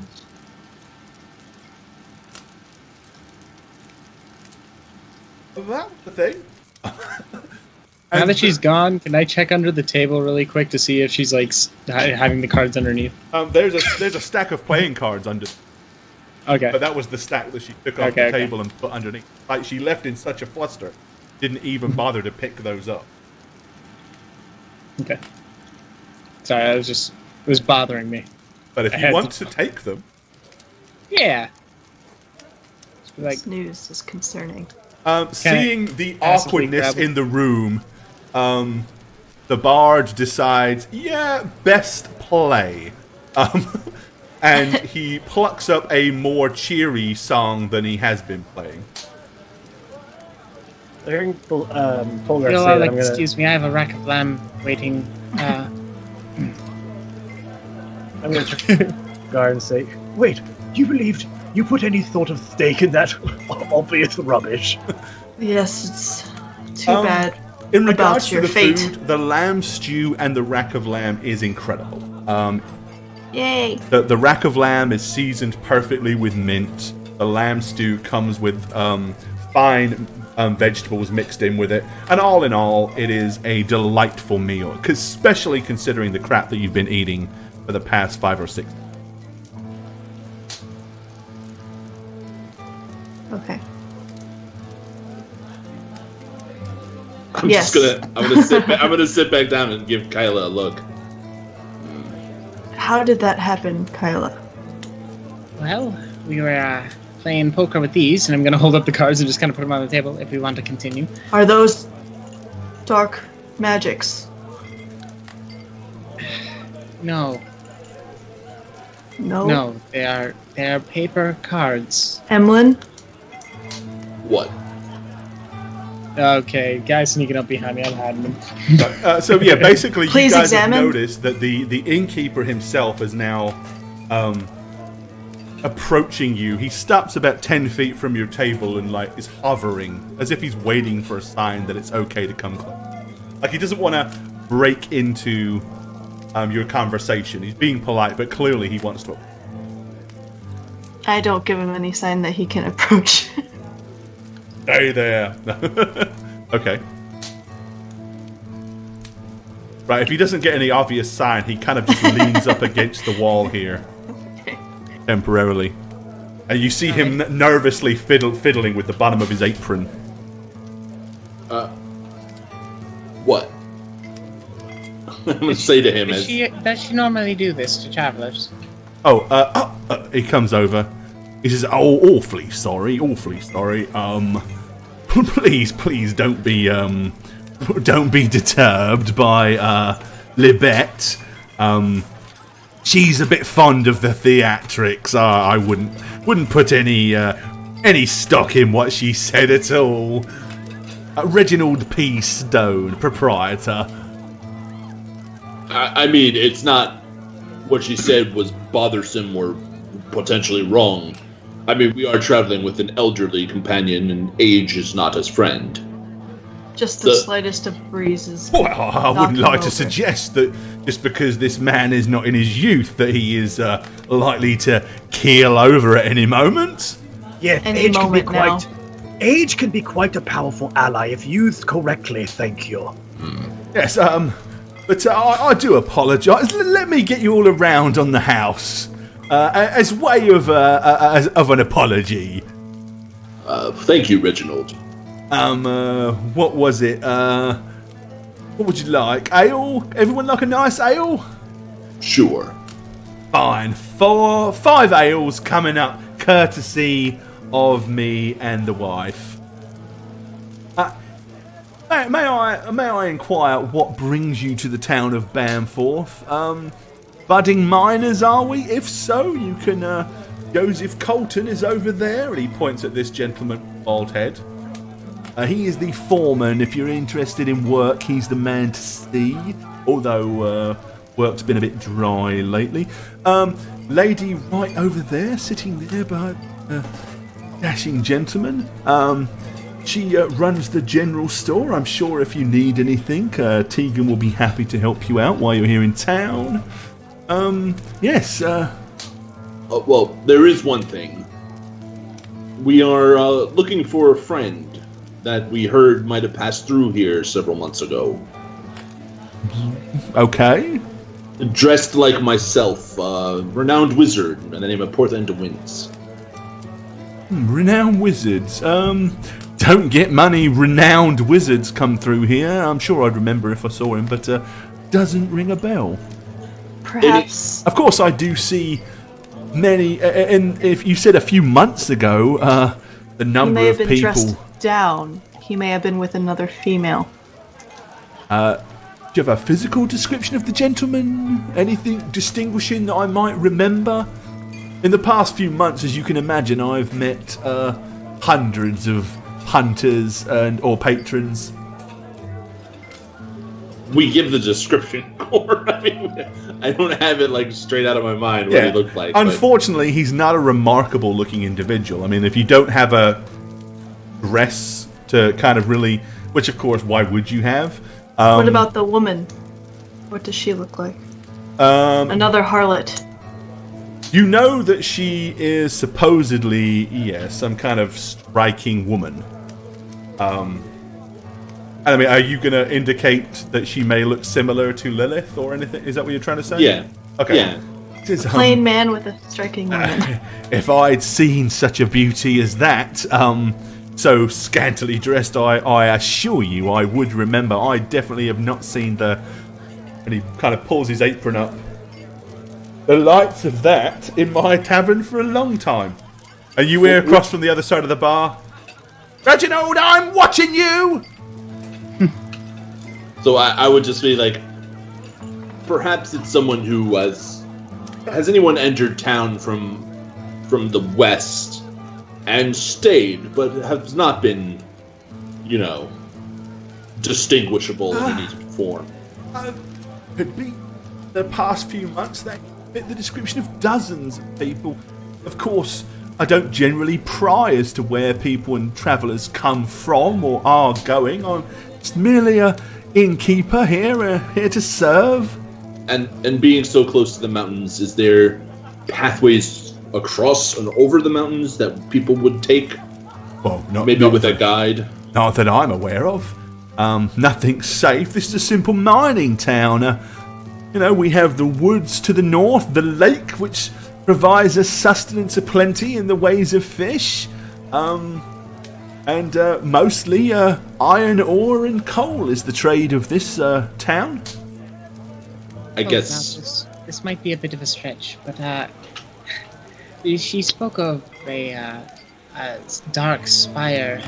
Is there any, looming tower or such that you would know of? Not that I can recall. No, certainly not around here. I just want to push him into it and see what happens. Is all. Okay, Push him, pointing at the. Your friend. Do you know why he would have come to Bamforth? Was he? Perhaps if you know why, I might be able to assist you by directing you to somebody who he may have visited or seen. It would have possibly been something cryptic, historical, or magical in nature. He wasn't alone. Yes, we mentioned the lady. Sweet. Did you mention she was a slut? Yes, they did. And they basically said she kind of looks like this sort of thing, and he was like, he would definitely remember. He doesn't recall anybody that comes close to that sort of description. Lilith wasn't listening; she was praying. So yeah, no, that's fine. I guess I'm just curious if anything strange happened in the past couple of months. Look, honestly, if I were you, I would go and see the town burger tomorrow. The burger? Yes, the burger, the notable person, the sort of, he's like the oversees things here in the town. And he's I've just never heard that term before. The burger. Okay. Yes. Secret sauce. Two all-beef patties, special sauce, lettuce, cheese, pickles, and onions. Where can we find this burger? Oh, well, He enjoys the larger of the house. If you go back to the first crossroads from the tavern, go back the way you if you come across the bridge, go back the way you came, take a left. When you get to the junction, you'll see the militia and jailhouse directly in front of you, and right next to that, you'll see a splendid building with 2 front doors. That's where he lives. And his name is? Oh, well, if you're on a first named basis, Normand John Bristow. Mr. Bristow. Yes. Okay. Norman. No, Normand. It's got a D on the end. Normand. Normand J. Bristow. Bristow Some the people burger. call him Norman JB for short sometimes. But he lives there with his lovely wife, Egelina. Egelina. Yes, Burger. And Bacon, egg, and cheese. They have a child. if anybody came here on any kind of business or anything of any real importance, they most certainly would have probably sought him out. Well, this is very helpful. Thank you, Reginald. Oh, not at all. And as I said, if you're looking for work, you can go over there and see Joe. Joe Colton, he's over there in the corner. As I said, he's the foreman for the mines. Joe Colton. I'm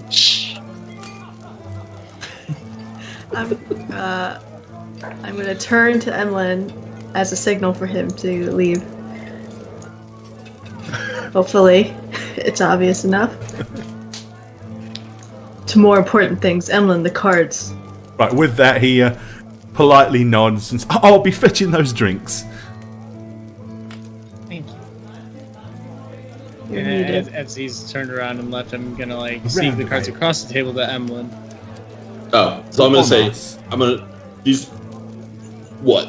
And I'm gonna look at the cards. What are Who they? wants to know they're not? Examine them. Figure them out. Is it magic?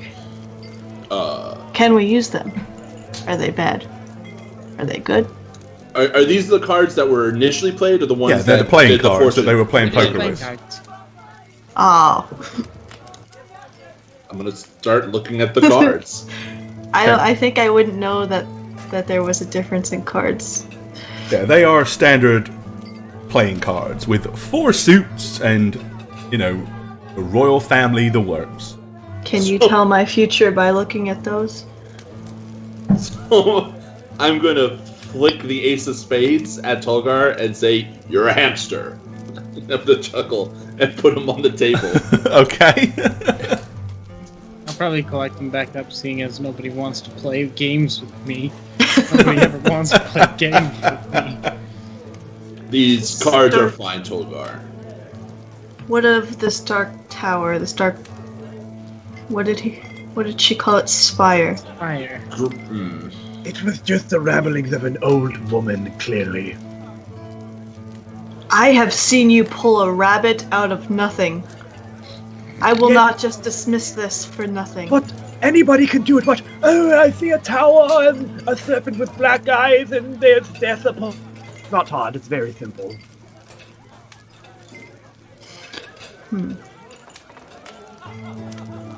Can we talk to her? Did she leave? She Yeah, said she she's- had to go home. I don't blame her after having such a scene. How do you move forward from there, you know? So, Thelonious, being a practitioner yourself, you put no stock in what this lady did. This warning she gave. It was clearly she is not sound of mind, and she didn't know us from anybody else and said that she was probably just messing with the newcomers, trying to get a rise out of us. She probably does that to all the passers-by. How could one possibly know the future? Especially a woman in a place like this. Well, I can tell you that I have been told certain things in my studies, and I'm gonna kind of like pat my book, which I have underneath my robes on my. They have guided us before, so Oh, so you're one of those people, I see. Okay. Well, I'm not quite, but yes. For someone who puts so much stock in your own magic, you have no faith in the arcane. Well, that's not arcane. That's just pulling things out of random in the air. Very different than actually. For someone who pulls things random out of the air. Yes, but that you sure have very little faith in things pulled out of the air. But that is after years of practice and focus. It takes a disciplined mind to be able to do things like that. Well, maybe you're just a slow So learner. obviously, this old lady who's been card sharking that table for the past however long without any suspect clearly has no ability with the cards. Or think of this, perhaps. She fleeced the entire table, needed a quick getaway, and decided to distract everyone so she could run out, I'm gonna point at Thelonious. Could that possibly be something she would have done? That's what I thought. I was On the other thinking, hand- what a genius woman. She's done it a few times then, because everybody seemed to know what this meant. I'm going to very quietly snap my fingers as to not accidentally do it. Okay. Why would someone say all those things so loudly and be lying about it? Like Thelonious said, to make an exit. Yes. But absolutely. why? Why I not have just be honest at all times? Did she take the money? Did she take the money off the table? Oh yeah. Oh yeah. She Okay, definitely. okay. Just wanted She to make was. sure. She was like pulling that into her apron pocket every time she won. You Okay, hang okay, out with that's what I Emlyn did. and you're wondering why people aren't honest at all times. Emlyn is an honest man. I have Okay. not lied to you at all, Lilith. Alright, and I'm gonna go back to glaring daggers at the bard. Okay. I don't charm people or seduce them. As if Well, fair enough, but I am not manipulative in that way. I'm pretty straightforward. you cling to the coattails of a barbarian. Well, he's not wearing any coattails. See, you've been spending entirely too much time with that man. But That's like you I said. speak the truth. There's no coattails. For me. Exactly, you're taking things incredibly literally. That is exactly what Tolgar does. That is proof that he has rubbed off on you, and I don't care to know any more details about that. Okay. Oh, am I missing something? Is there a romance between you two? Not at all. Okay. Now that I want to judge, it's just for my own knowledge. Emlyn is my right-hand man. That doesn't make it. That My doesn't make right-hand it. horned man. He's my impressive tribe witch doctor. An impressive witch doctor for an impressive tribe. That doesn't make it. Oh, it really doesn't. He's my right hand man.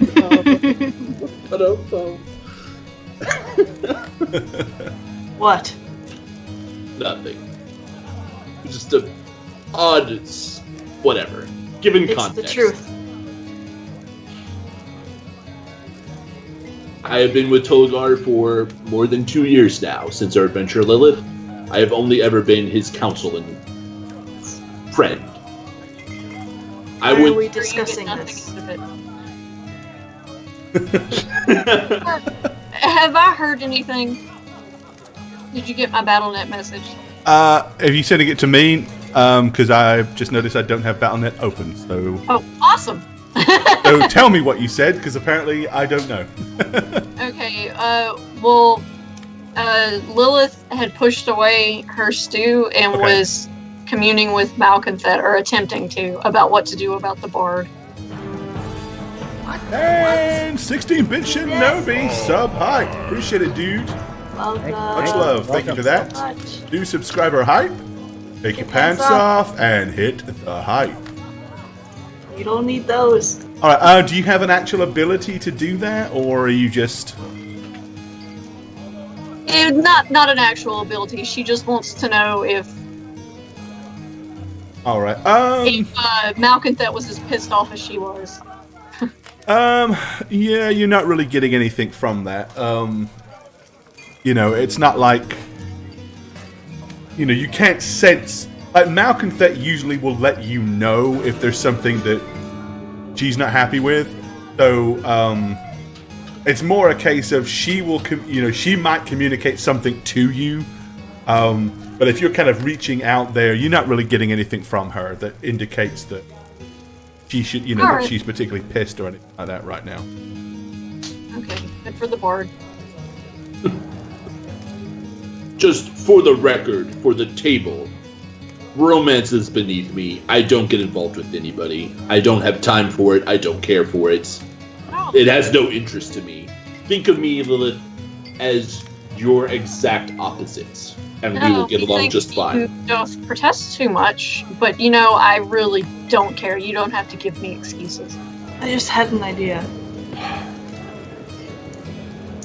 What, Tolga? Emlyn, Yes. is there any way to speed up the reproduction cycle? I don't even know where this is going. I'm intrigued. I'm just intrigued at where this is going. And why would... I know you well, Togar, and I have a suspicion on where this is going, but just elaborate, please. I just thought, now that I know 2 people who can do magic, is there something you both can do maybe together to create life faster for my tribe? Together? You can rub 2 sticks together and make fire, but it doesn't really work that way.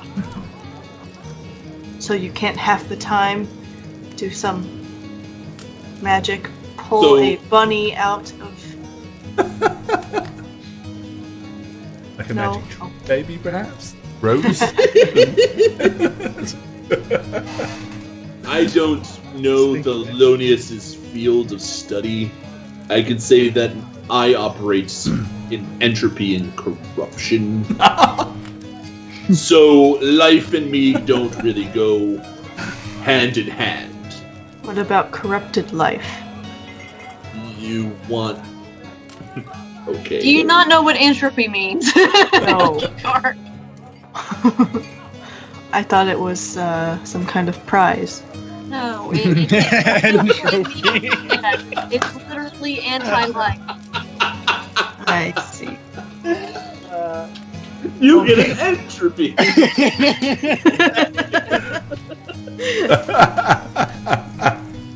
Poor Togar. Never mind. He's not dumb, but he's not an educated man. I just thought, but no. We will continue the plan as normal. Yes. Let's beat the burger.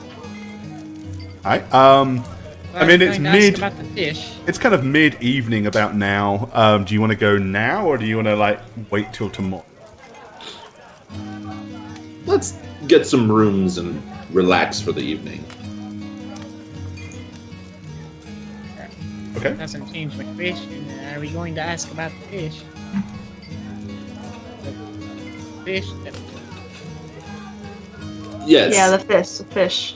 Yeah. I will hand that off to whoever will take it and talk to her. Here's a packet of fish. Is anyone stepping? Highest card doesn't have to. Okay, lowest card goes. I'm going to pull out the deck of cards. I'm just going to flip it each on the table for each of us. Okay. When he puts the card in front of me, no.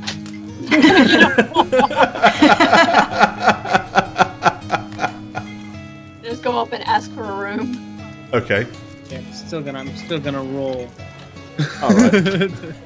Okay, so anybody that's willing to partake in the random drawing of a card, everybody roll a d20.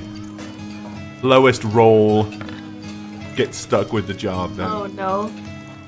9, a 6. No. Emlyn!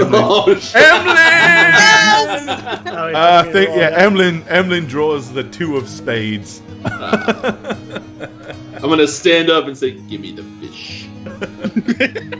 Right. Lilith, you go over to the barman. Reginald Peastone looks at you. There's do you need another drink? Was the food to your satisfaction? Oh, it was amazing. My friends will wife take care will of be the bill. pleased. I would like to get a room too. Please put on the tab. Again, my friends take care of it. Alrighty, so 1 room. Any preference? Just somewhere not near the stairs, please. Oh, it's single story. You don't have stairs to worry about here, my dear. Well, shit. He points at this door over here. He said, if you go through that door, that will take you into the guest quarters. Down the hall. The only reason I ask, some people like to be close to the tap house itself. Some people like to be further away. Closer makes things more convenient. Further away, a little less noisy. Yes, I want to be further away. No noise. Fine. Second from the end is available. Here's a key, and I'll put that gold. It's a gold piece, so I'll put that on the tab. Thank you very much. Yes, thank you. Enjoy your stay. If you need anything at all, just let us know. All right, and so you're heading off to you're going to head down here to the. Yeah, Right. I'm done for the night. Okay. I've had enough. Alrighty. So Emlyn, I'm gonna take the bundle of fish. Yep, and I'm gonna wander over to this empty section, of the table, so I'm like in view of both. And I'll say, excuse me. They both kind of look up. My friends recently acquired some recently caught fish, and we were told that you could help prepare it for us when we need to travel. Like, dry it out, gut it, all that wonderfulness. Okay, the woman says, oh yes, I run the general stores, we can take care of that for you. Would you like it smoked or salted? Half and half? Half of them salted, half of them smoked? I mean, obviously not like the head salted and the tail. Oh no, I'll gut them, clean them, remove the heads. Well, smoke, yeah, not a problem. Smoking's a lot quicker. And I don't know anything about fishing. Well, smoking, usually, I'll put them on in the morning. I might pop them on tonight when I get home. And they'll be done by morning. If I have to salt them, of course, it takes a lot longer. How much longer are we talking? Well, several days. Okay, you're gonna smoke them. Okay, smoke them all. Not a problem. It's not a general thing that I do, but I can certainly do it for you. Should we say 2 copper? Seem fair? I'm gonna give a silver piece. I'm gonna say. Oh, that's more than enough, isn't it? More than enough. Well, you are going out of your way. It's the least I could do. Oh, well, not at all. And feel free to drop by the general stores in the morning. And where is that in relation to this tavern? Oh, the general stores. Well, if you leave the tavern, and turn right, go down to the crossroads, turn right again, and it'll be the second on your left. There's a signpost. You can't miss it. Well, you'd be surprised, but thank you. Not a problem. Oh yes, we have if anything you need, we open very early. No, that is all for now. Thank you again. Oh, thank you very much for the tip. Very, very much appreciated. I'm gonna give a little bow and nod to the gentleman and return to the table. All right. And sit where, not on the table, but I can turn around. They're gonna be smoked, probably ready by tomorrow morning. I didn't ask any questions, but we could use that time then. Although something tells me that our gentleman, our friend, was playing low-key. He was not immediately obvious to the townspeople, maybe under a guise like the bunny from the hat, You really were impressed by that rabbit out of the hat trick, weren't I you? can't stop thinking about it. It's quite the mind bender, isn't it? But the door opens and a man walks in with a large sack. Oh, why? He kind of comes in and you see him like eagerly looking around. He's like,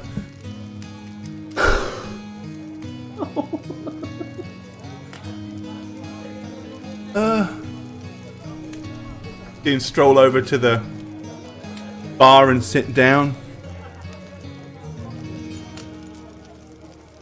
Evening, Reginald. Don't suppose you want to buy some fish, do ya? It's the fish for Lilith. Got 27 really nice river trout, lake trout here. I think 4 or 5 of them are browns, the rest are rainbows. That voice is so good. Fucker worked all afternoon. Good enough.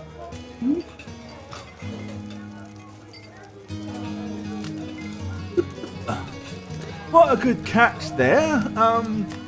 It looks like you did a good job today. Caught a lot of fish. Had it a long time, have we? All day, Reg. But I had other intentions with the fish, you know. These were actually, ironically, sort of a kind of bait. Only they didn't catch me, and I thought they were. Just ignore me, Reg. I'm just a little bit out of sorts, I'm afraid. Never mind, Alfred.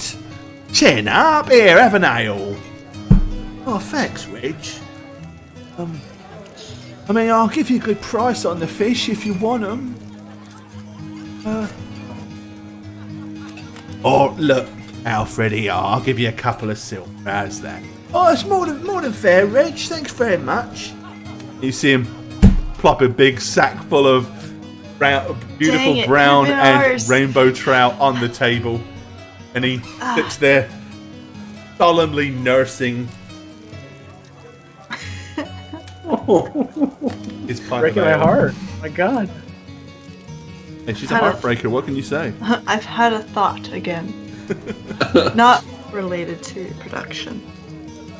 That's probably a first. Continue. Do you remember Oh, we're on the reproduction, not just production. Emlyn? Yes. The other two wouldn't know, but Lilith has the ability to disguise herself quite well. Yes, last time she was a big fat man named Muldoon. Couldn't this powerful wizard just do that when he's in town if he doesn't want to be recognized? Tolgar, that has everything to do with the rabbit out of the hat. Oh. You know that, right? Yes, he didn't actually pull the rabbit from the hat. So it might be a rabbit. No. I'll be on the hunt. Yes, you be on the hunt for a rabbit. Oh, Tolgar. Go back to the part where she's dressing up like a man. Oh god. That's Ah, just yes. weird. She took up an evening with an old, very large man, and suddenly she was that man. It was a long... That's just not right. Because that's how it works. Apparently when She she assumes they're canoodles, she becomes what she touches. I put nothing past you, Tolgar. Like my father used to say, "Yar what you eat."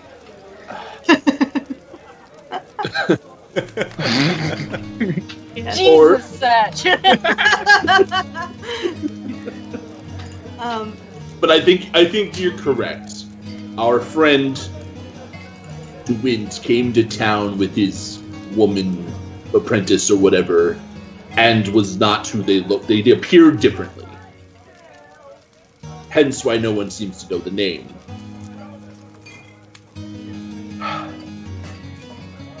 It's also possible that we had a bad lead. I don't want that to be the case.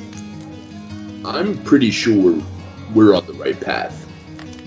Before I blighted the bastard, he seemed to only speak in the truth, you know.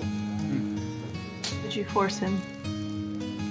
I'm sorry, I don't mean to break the immersion, but what the hell just happened to Reroll Bot? I've never seen that before. Because everybody, for the first time ever, got killed in the dungeon raid. It said the adventurers were slaughtered. The evil overlord minion destroyed the heroes before they even made it to his chamber. So he just said, I killed you all. Alright, I'm sorry, I just had a moment with that. Continue. The next battle royale, they're all gonna die too. Which this will make our pursuit of him more difficult. It'd help if we knew where he is going. Well, I mean, entirely. perhaps there is a guide in this village or town that escorted someone in an unconventional path. That could be where we need to go. I'm gonna look at Kyla as I say this. Right. You know where I'm going with this, correct? No. Well, you're a guide. This person was a guide. You have things in common. Whoever they may The be. guide thing. So you're suggesting I go and find out whoever the guide is around here and find out what they may have asked them to go do or where to go? Yeah. Because I happen to be a guide from an entirely different area, with an entirely different culture, and an entirely different clientele, and an entirely different mindset as to why I'm doing it. So, of course, we have a lot in common. Well, you have your Sounds trade. cool. Right. If I were a guide, I'd be here. Looking for us to guide. Because we're the weirdos who show up here out of town, and those are the easy picks. So seeing as we haven't been approached, either he's bad at marketing or just not here right now.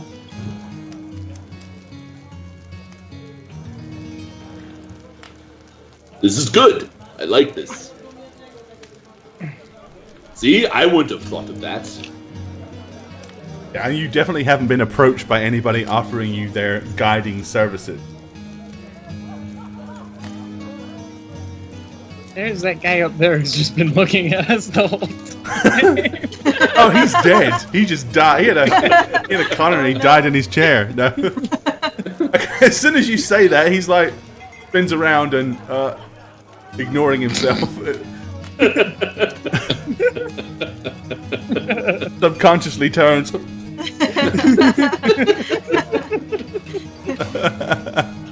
Like, this guy really likes her back. And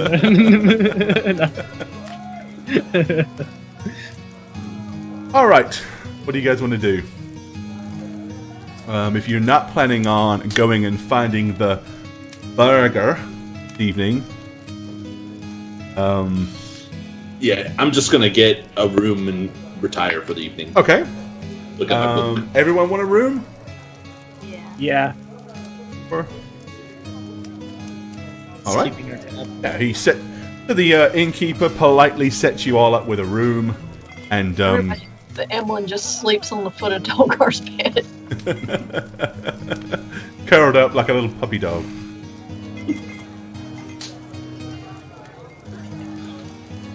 All right. Okay. So yes, the night, your evening passes peacefully. You've got nice, comfy beds. The place is clean. The sheets are changed, and all in all, a good rest. Okay. Bright and early, you awaken in the morning. I would rearrange everything, but you know what? I'm not going to. There's a few different faces in the tavern. Some of them are here, some of them are not. Some of them are different. Okay. Simple stuff. All right. So, yep. If you want, you can order a good hearty breakfast. Breakfast consists of either bread and cheese or actual breakfast, which is, sausage, bacon, eggs, that sort of stuff. Abacquir, thank you for the sub button, my friend. Much love. Take your pants off and goodbye. Take them off. Thank you. Probably I'm guessing we probably grab a good breakfast and then head out pretty quickly. Now. Right. Okay. Well, once they served out the breakfast, the lady that's been serving you all approaches your table after giving you the breakfast. Politely, she smiles at you. And she says, Right then, total tab for last night and today, 7 gold, 8 silver, and 8 copper pieces. I'll let's- fork over 4 gold. Okay. 1, 2, 3, 4. I do a couple myself. Okay. Yeah, I will as well. Then if you give a couple, probably then that's just it. put one Paid out. plus a tip. Okay. Yay! You tipped. Money! You tipped her 1 silver and 2 copper. Which she's very happy with.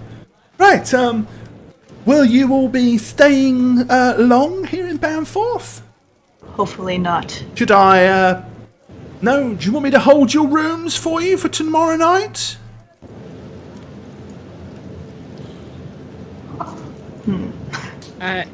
Not yet.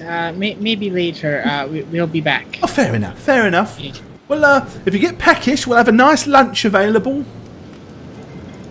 Around noon. Thank you. Then, thank you very much. Alright, so she wanders back off. Okay.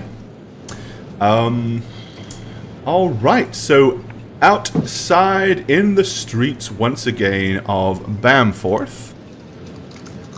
Where do you want to go now? To Normand. Yeah. Normand John Berger. Alright, so whereabouts do you wanna head for that? It's the big house. Yeah. So you got The house with the you got ornate directions. Yeah, front okay. doors. Okay, so heading in that direction, as you get to it, so this is the only stone building that you have seen in town. You can see what appears to be a couple of militiamen holding pikes standing out front. As you can clearly guess, this is probably, as he mentioned before, the militia house and the jail. They smile and nod at you as you approach the house itself. Alright, you have a choice of doors. Will you choose door number 1 on the left, or door number 2 on the right? What? Any What's behind signs? door number 1? No, there's no signs. Which door? The left one. This one? The left door. Sure.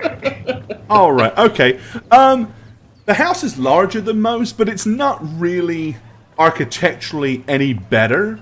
It's a little cleaner. It's got a little half stone wall that kind of sits almost cosmetically and pointlessly in front, right here in the corner.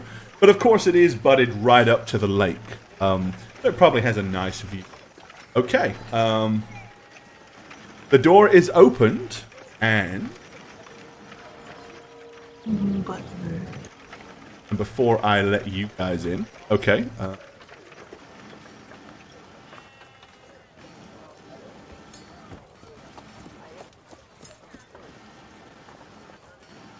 Alright. So the door is opened by a gentleman. He is probably mid-50s. Better dressed than the rest of the people that you've seen here in town, other than the bard. Pleasant smile, has all of his teeth. He's wearing kind of like a hat with a feather in it, possibly indicating some of his station. Immediately opens the door, looks rather surprised to see such a mottled group, and he says, Norman Bristow, can I assist you in any way? Is anyone immediately speaking? I will not be talking. Anyone else speaking up? Oh, I'm usually Okay, not the you can one see to him speak. now starting to squirm in the awkward silence. Hello, If you're looking hello. for work, I could direct you to the Oh my god. miner's foreman. No? Hi, my name is Emlyn. Nice to meet you. Okay, hood up or down? It's up. Okay, alright. Yeah, I keep it up at all when we're in civilization. Just really. checking. We are looking for a friend that might have been in town a few months back. Oh, have you inquired at the tavern? And, well, we did, and Reginald told us to come to you. Oh, Because you know about the important goings on. Oh, importance going. Oh, that would be me. When it comes to importance, that would be me. Oh, a friend. Yes, we suspect he might have been going under another name while in town because he's quite influential. But okay. His name is Porthan DeWint out of Corthan. Doesn't ring a bell. Well, did anyone approach you a few months back with business in the town or in the surrounding area, maybe over the mountains? No, nobody's really approached me at all about anything recently, to be honest. You look like you're lying. Excuse me? Oh, no. He speaks. No. If you want to make a, if you say you look like you're lying, that sounds to me like you would like to make a check. Yeah, sure. That would be an insight check, Olgar. Okay. May I also? Sure. Because I was looking and not saying. Olgar, yeah, you wouldn't know if someone lied to you anyway. You've been lied to for the past 2 years. But Kyla, being that you make your living a bit more reading people and off into bad things. Yeah, he seems very awkward, his eyes have become very shifty, kind of like how you trained yours not to do when you tell lies. He obviously does not like this line of questioning. Whether he's lying or not,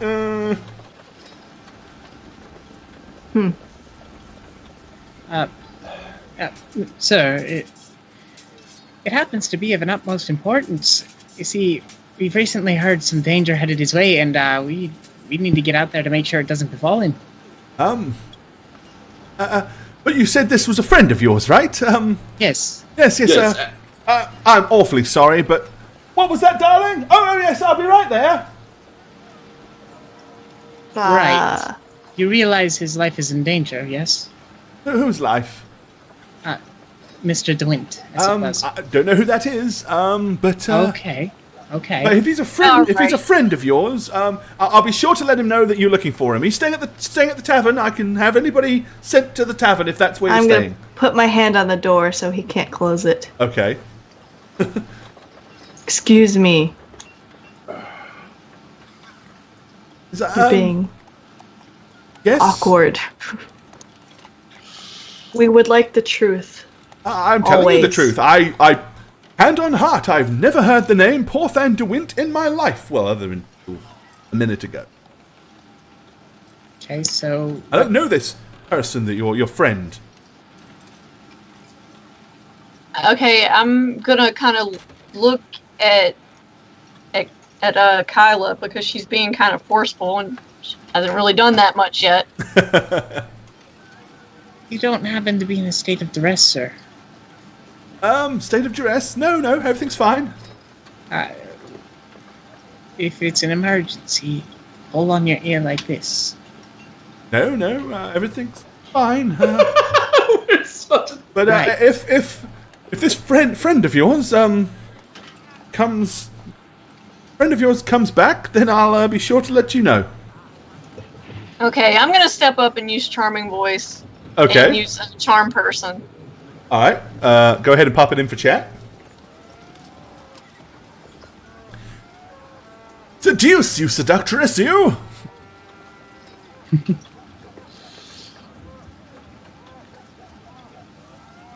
Alrighty. Okay, so you do want to actually turn this into a full-blown charm. Alrighty.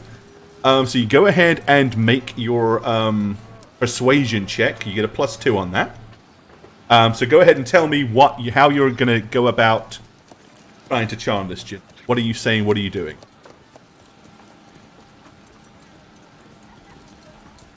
You're muted, I think. Oh, it says it acts like a charm person. Yeah, that's right. He makes a wisdom save to try to resist it, or he fails and is charmed for an hour. What I need to know is, what are you saying or actually doing to try to charm him? Because this is like... Oh, right. It's your voice that does it. It's not an actual spell. It's kind of like your natural, iffy, talents. Okay, I guess I'm gonna, sidle up there. Sir, we really do need to find our friend. It's urgent. Alrighty. So go ahead and give me your persuasion check. Just want to see how far that gets you. That won't have any bearing on the actual, fact that you're turning it into a full-blown charm. Ooh. Yeah, it's a good job that you are turning it into a full-blown charm. Okay, so initially you see he's got a definite scowl on his face. And then the scowl just seems to drop as his eyes begin to drop from her eyes to somewhere they shouldn't be. He says, well, but you said you're his friend, and that can't be good for us at all, can it? Why would you say that? Did he do something bad? Say that? Oh, goodness. I did indeed say that. To help, then. Why would you want to help if you're his friends? You must be as nasty and vile as he was. Oh, never. There must be something wrong. He would never do those things. No, he definitely did. Unless we're talking about an entirely different person. Please tell us what happened so that we can stop him. He's gone, you see. I don't think you can. Oh, I suppose you better come in. Yeah. And he kind of steps aside and lets Holgar push the door open further. Having heard Emlyn's making the noise, I'm just going to kind of shoot him a look like, I don't see you doing anything, asshole. I'm just saying. Is anybody not going in the house? Oh, we're all entering, I think. Yeah, I think I'm going in. Alright, okay, then I'll We've been approaching this all wrong, Lilith. We should have come and said we're here to kill him. Right, he turns around and looks at the woman that's in the room. Says, Egelina, my dear, I have business to attend to. Perhaps you should excuse yourself to the parlor. You see her kind of stand up, rather agitated. Yes, my dear. And she heads through this door here. Closes it behind. Okay, we're on the other map, or at least I am. Oh, I'm sorry. Did I not move you over? I didn't. I do apologize. Yeah, I didn't want to move you in until you actually got in the room, so there you go. I'm going to glance at Emlyn and say, but we already said we were friends. Do you want to change the story now? He kind of goes and stands next to the fire, right next to this sword that he's got on the mantelpiece. You see him kind of look at it lovingly, like reminding himself it's within reach. Well, where does one begin? Well, first, this is a lovely home. I'm going to go ahead and pull out a chair at the table and sit down. Okay. Well, I don't know if this is a friend that you're speaking of. I certainly hope it isn't, but a gentleman came to visit us a few months ago. He came he claimed to be a merchant. Charming man, actually. Said he was here to buy iron ore and coal for sale and to Lowenstoff. Said that his colleagues had spoken highly of the iron quality and he wanted to set up a regular purchase. So, well, of course, we were eager to do new trade. And he was here several days and everything seemed fine. And then, one day before any documents were signed, he left. Simple as that, left. No harm, no foul.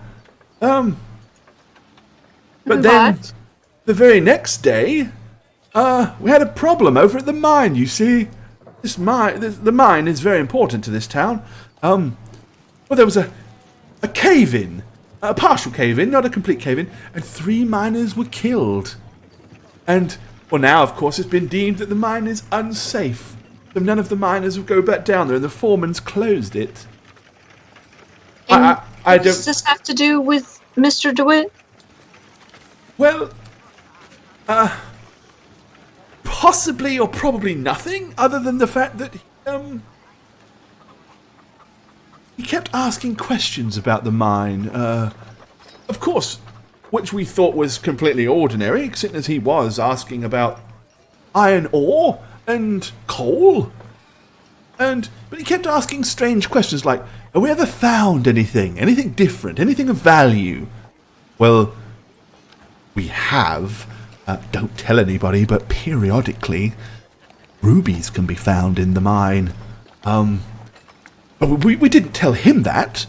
But we need the rubies, you see, for very important reasons, and we need the mine to work and be operable. But it caved in, and unfortunately 3 of our locals were killed. It just seems remarkably coincidental that he should come here asking all these questions about the mine, and then the day he leaves, there's a cave-in and 3 people are dead. The foreman swears that the mine had been tampered with, you see. Says that something... Was he alone? Was who alone? Mr. DeWitt. Well, the gentleman in question came by himself. I don't know if his name... He certainly didn't use that name. What name did he use? The gentleman that came here? Yes. I wrote it down, let's see. And he kind of goes over here to his sideboards, reaches in and pulls out a few scraps of paper. Here's the document that I'd written up. He was to sign right here, you see? And he kind of passes you the... takes it back and passes the document to Lilith. Alright, so you can basically see a whole bunch of writing, blah-de-blah-de-blah, and at the bottom there's a couple of places to sign. One, there's... you can basically see the scriggling out name for Norman P. Bristow. And next to that is Octavius Crumb. Is the name it would appear that this guy gave. Octavius Crumb. I think he's related to Thelonious Conch, actually. No, Octavius Crumb. Turn and look at Emily. Bloody wizards! I'm just gonna give a thumbs up. Say, good job, Lilith. Does that ring a bell to anyone here? No. That's not him. But it could be him, as we suspect. And Yeah, using an alias. Well, if he did tamper with the mine, is that where we should go next? The mine is very dangerous. Do be careful if you go up there. Look at me. We will be fine. You're a very big and strong fellow, to be sure, but... it's the rocks, you see. It could cave in on you and crush you all to death. We need some sort of lead. I guess that's naturally the next place we would go. And I'm going to kind of turn to Evelyn as I'm saying it. Or we could just go back to the tavern and ask about Octavius now that we know the name he was using. both ideas work for me. Excuse me. Where did Octavius... Do you know how he left the town? Did he just return back to the west? He left under the cover of night. The innkeeper said that he never came down from his room in the morning, and when they went to investigate, he'd already gone. And you have no idea which direction he went? I don't think anybody saw him leave. No. Can you tell us anything about the card reader? The card... What was her name? Oh, Libet. Yes. Oh, yes. She's a sort, isn't she? Libet Nancro. Is she known for predicting? Thank you for the donation, 16-bit Shinobi. Much appreciated, dude. Hey, thanks. Very kind. And the message reads, "You folks rock my socks." Thank you. We try. Take those socks off too. He says, well, Libet has lived in the town longer than I have, and I wouldn't use the words wise woman or fortune teller as such, although she does tend to tell fortunes. Some say that He has an uncanny knack for accuracy in her fortune telling. Well, that's reassuring. Well, sorry, Thelonious. It's terrible fate. I have survived this long on my own. I do not believe the words of a crazed woman will be my downfall. But if she's not crazed, maybe she can help us. Alright, seeing as you are like right up in his face, really close to him, Lilith, give me a perception.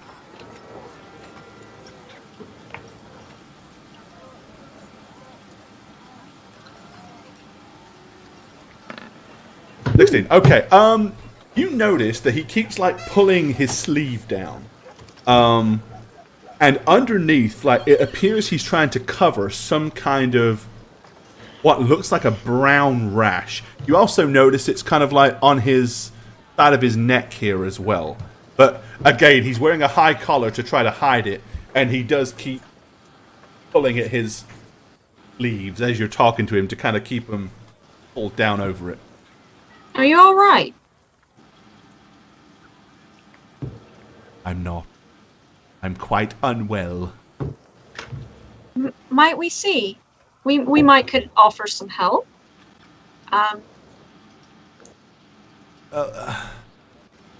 He unbuttons his cuff and kind of rolls it back, and you can see he's got like strange brown marks all the way over his arm, like a mottle kind of effect. Isn't it? Did Octavius touch you? Oh no! This stems back long before Octavius. Oh. Unfortunately, I have a incurable disease. It's not contagious, so don't panic. But the truth is, I probably won't see the summer. Does it make you go blind? Jesus.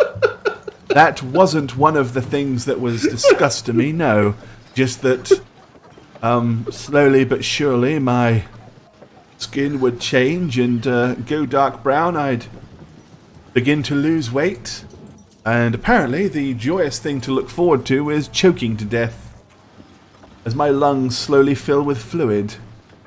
I'm well aware of how that happens.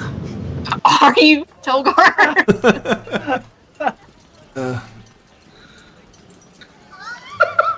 Do you know how you came to have this? I don't. I contracted it a few years ago. I think it's just one of those things that happens. Some people are just unfortunate to be struck down with illnesses. Don't know what caused it. Don't know how I got it. Is there a healer or in town? Is there a healer in town? Not as such, other than, well, Libet does some rudimentary stuff, but she identified it. I've even spoken to a young priest that came through here last year. He said that it was nothing he could do either. It would just have to take its course.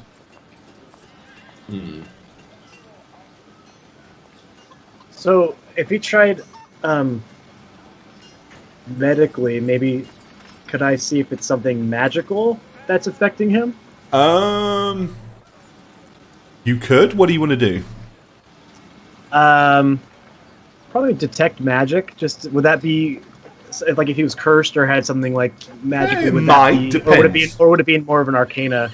It could be either. I mean, detect magic would definitely let you know if there was any kind of magic presence that was there.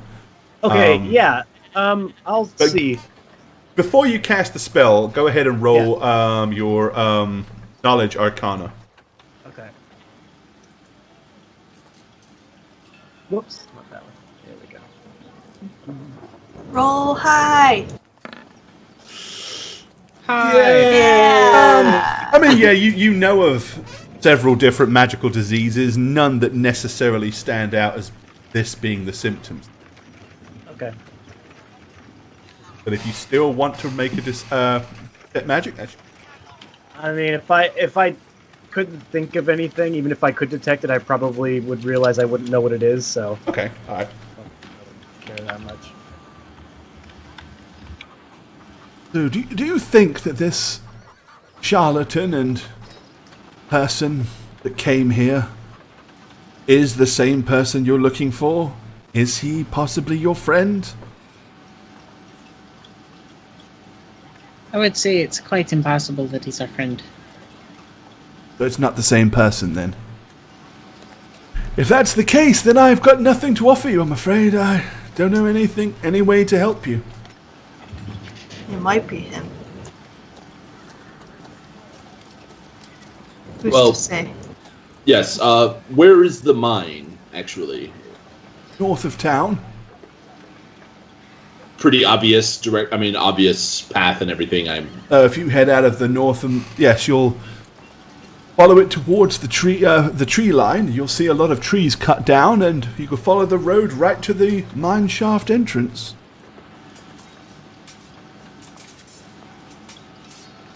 Thank you. I'm going to stand up and give a little nod. He looks at Lilith and says, you seem nice. I don't know about your friends, but I can assure you that if this individual that came to our town was in fact your friend, you might want to think about forging better friendships, my dear. Terrible, terrible person. I understand. If I'm gonna glance at the others and say, what would it be worth to you if we could clear the mine? I mean, if you could restructure it and make it safe, firm the damage up and stuff. Well, we take a look and see if there's something we could do. I mean, we'd happily pay you for your time. Suppose it depends really on the scope of work, how much. But honestly, I recommend if you're interested in doing that, talk to Joseph Colton, the mine foreman. He knows more about those things than I do. Right. Well, we'll see.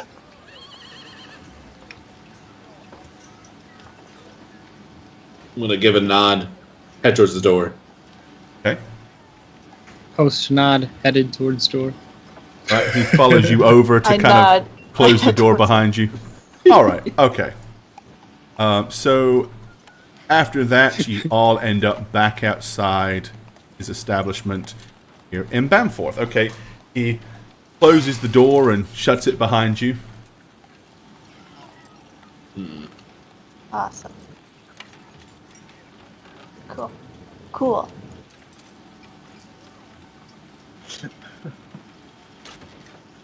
So, we are going to head towards the mine to investigate then? Maybe we should talk to the mine person first. I was hoping you were not going to suggest that. I don't want to, but it might help. All right. As you're standing there, you notice that the front door of the watch house is opened, and two of the watchmen are bringing out what appears to be a body wrapped in cloth. They're like carrying it out of the door, and slowly they kind of turn and start to head between these two buildings right here. I would be more partial to just checking out the mine without talking to Joe, Mr. Colton. Okay. I think so. If we can get I don't want to be held to anything. Within reason. Fine with me. I'm not gonna push it. I mean, if it looks like it's beyond our scope, we'll just turn back. I mean, Lilith, to be honest, with your talent, I don't think you'll ever really be held to anything. You'd be surprised. To the mine! To the Dun, mine. dun, dun, dun, dun. Yeah, let's head north. All right. Okay.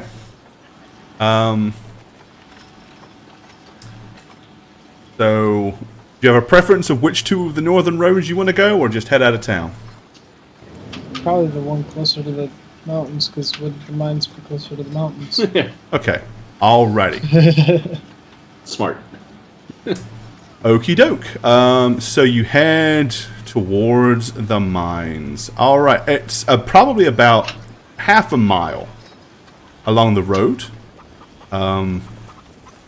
Much as described, you can see that there are a lot of trees have been cut, no doubt to furnish the mine itself.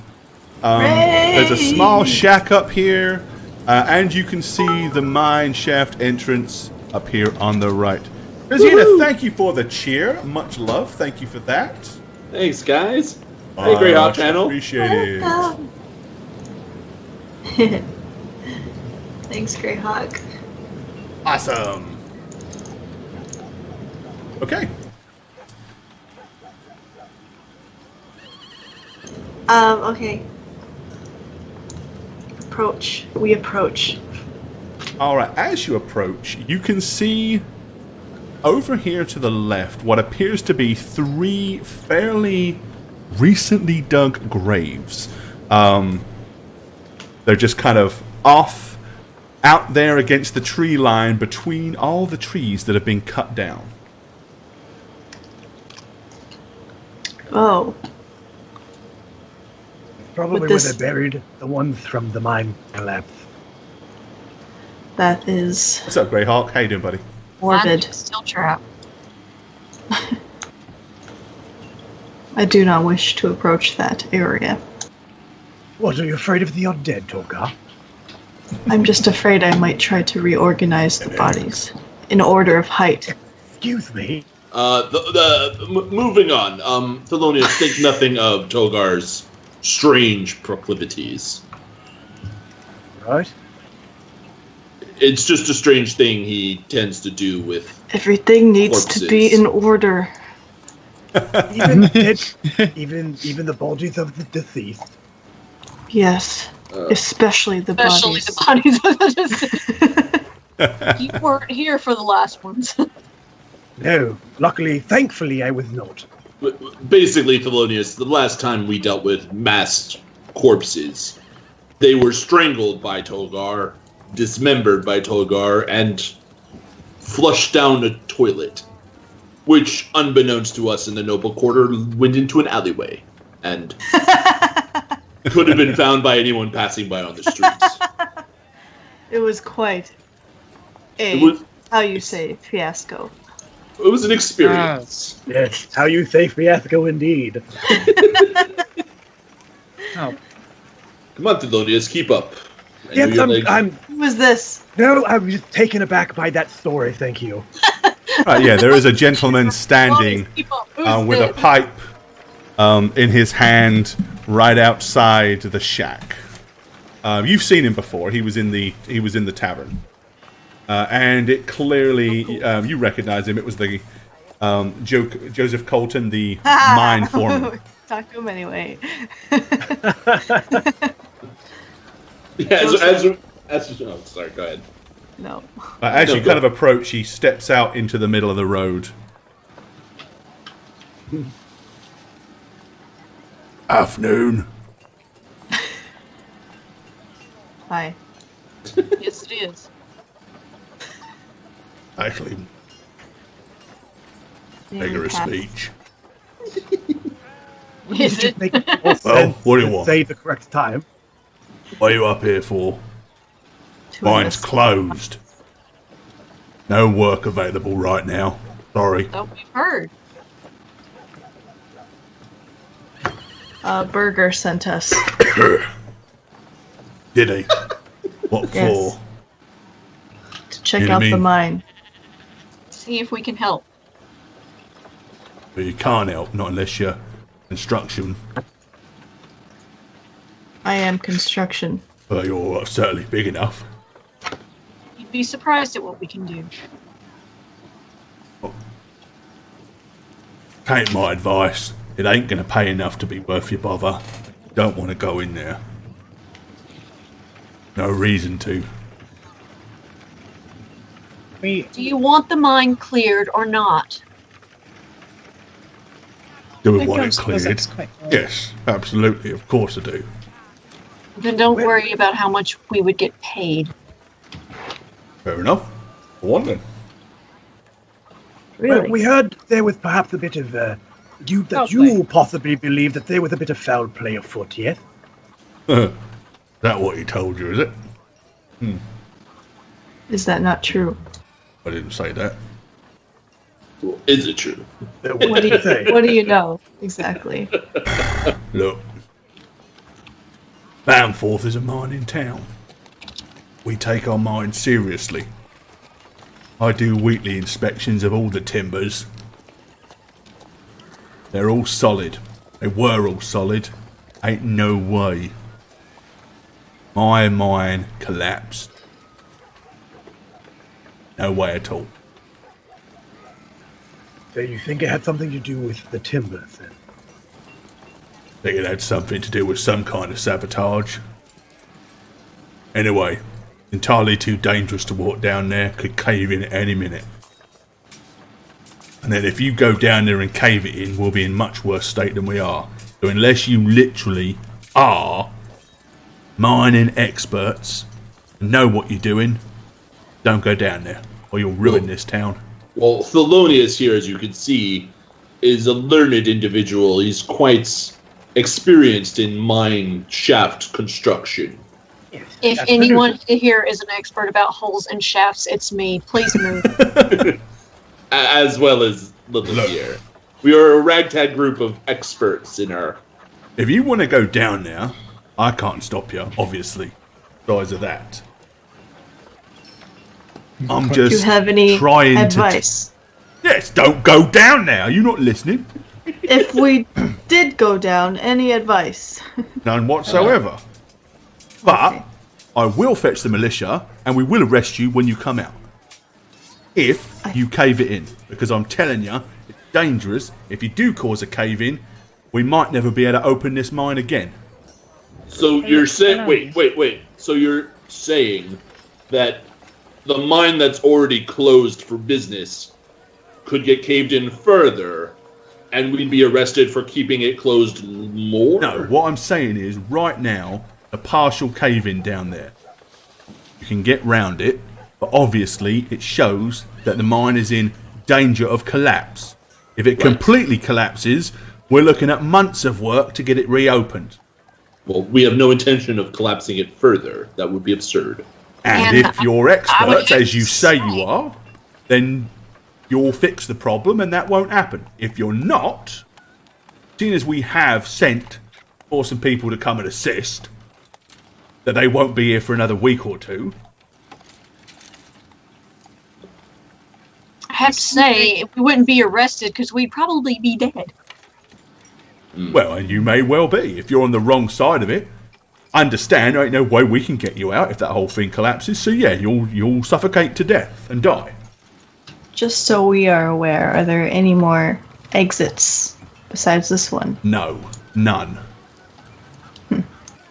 How big is it? Fairly big. Several years have gone into it. Several years big. Several offshoots, different tunnels. Okay. And the partial cave-in happened towards the back? Towards the right? Towards the front. Oh, so right away. Got it. We will be careful. Oh. Okay. Just gonna brush past him. Thank you, Joseph. Thelonious, if you wouldn't mind. You see him give a huge sigh, shake his head, and then he just starts to walk toward. Last thing you hear him say is, "Oh, bastards." Okay. Yes, you were saying? How, if the mine was, as he was saying, quite stable, what do you think the odds are that, what do you think the odds are that, maybe it was, we are, after all, seeking a wizard who has, would have possibly used magic to do the deed here. Would there be, like, any way you could pick up on that? pick up the scent of arcane power? Of course I can. It's one of the many things. So do it. And I'm just gonna start walking. As you have this discussion, right? You were doing that right in front of him. Yeah. He steps in front of you as you go to walk forward. He says, "Wait a second. You say he was a wizard?" That bastard who came through town, yeah. Yes, it is something that we suspect, which is why we experts are here to figure that out. But you're a wizard. Not a mining expert, but a wizard.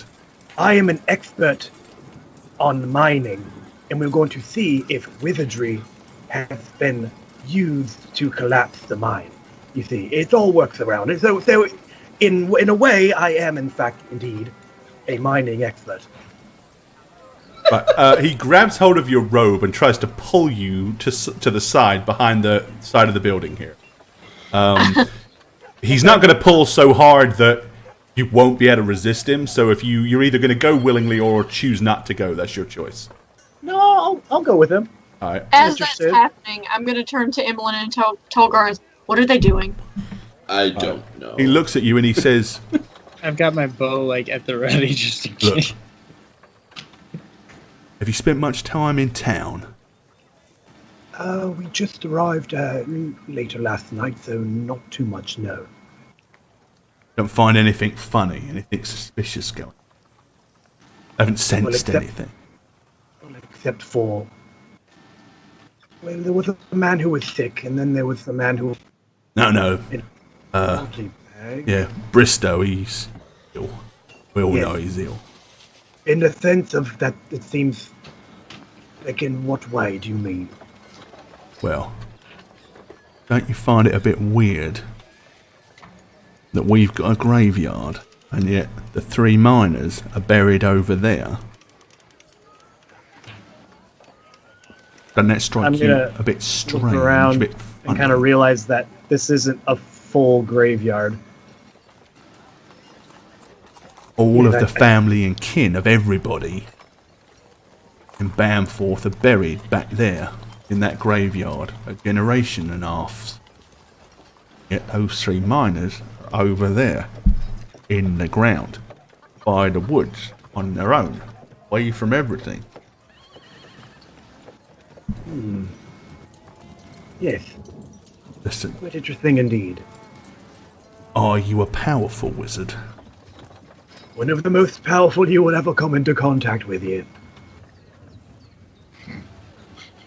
I didn't tell you this. What? It's all a cover-up. There was no cave-in. Well, there was. But, we did it. Why did you cave in your own mine? Partially. Only enough to give the illusion that it's, but it's not safe. No, we can't mine. It isn't safe. But why not? Are you keeping something in or keeping something out? No. There's something down there. Something not natural.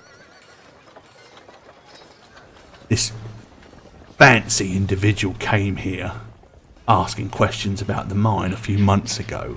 I suppose. Did the burger tell you anything about that? No. I don't believe that he did. A little bit. I'm We gonna start walking. came here Much. asking questions, saying he wanted to buy some of the ore. Well, most ore traders, they don't care about the mine. They don't care about where it is. They don't want to see it. They don't want a tour of it. But he did. Oh yeah, I took him down there, showed him all around, paid a lot of attention to him. Next Did he ever night, leave your sight? Did you ever see him touch or maybe... no, but he did ask a lot of questions. How far in that direction had we been? What was the terrain like? Was it easy to dig? All the questions again a trader wouldn't ask, see? But what was funny is the burger bought me a drink and said that he secured a trade deal with this fellow, called himself Octavius or something like that. Anyway, he said he'd secured a trade deal with him very lucrative one. We were all very happy. Mine was in full flow. Ore's been good. Plenty of it coming out. Coal. Well, he was due to sign the papers the following morning. No sign of him. Gone, see? Up and disappeared. Not in the tavern anymore.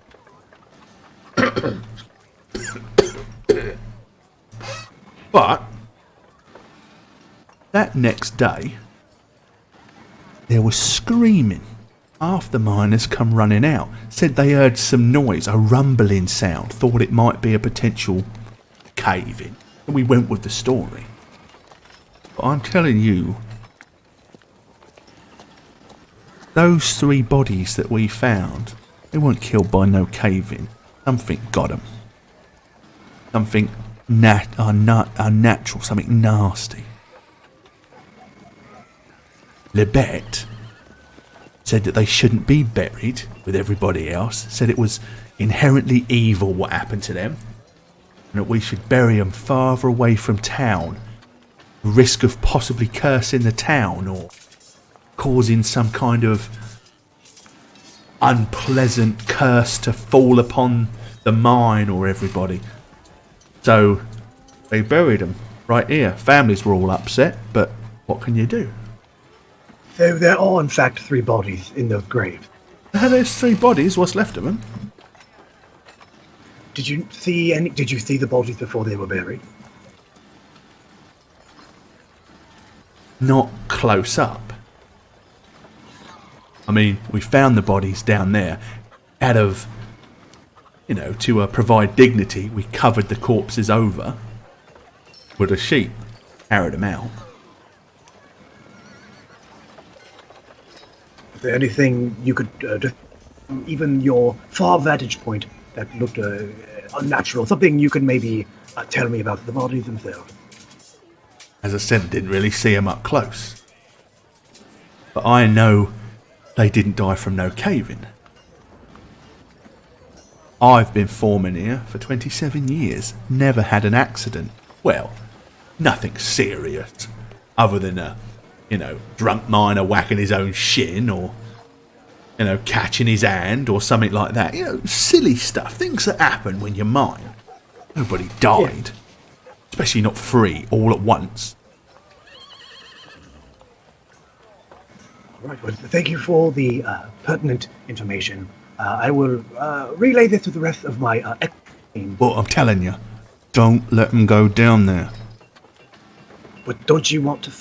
No, it's down there. Find out. Clear the mine so that you can return to work and let your town make a profit. Of course we do, but I don't want you all to go down there and get killed. You don't have to worry about that. My friend, again, we are experts, after all. No, I mean... know your business. But I just, in good conscience, I couldn't let you walk. I mean, I tried to disturb you, but obviously you're going in there. I couldn't sleep at night if I let you go down there without knowing the truth. That is very noble of you, and we appreciate it 1,000, nay, 1,000,000 times over.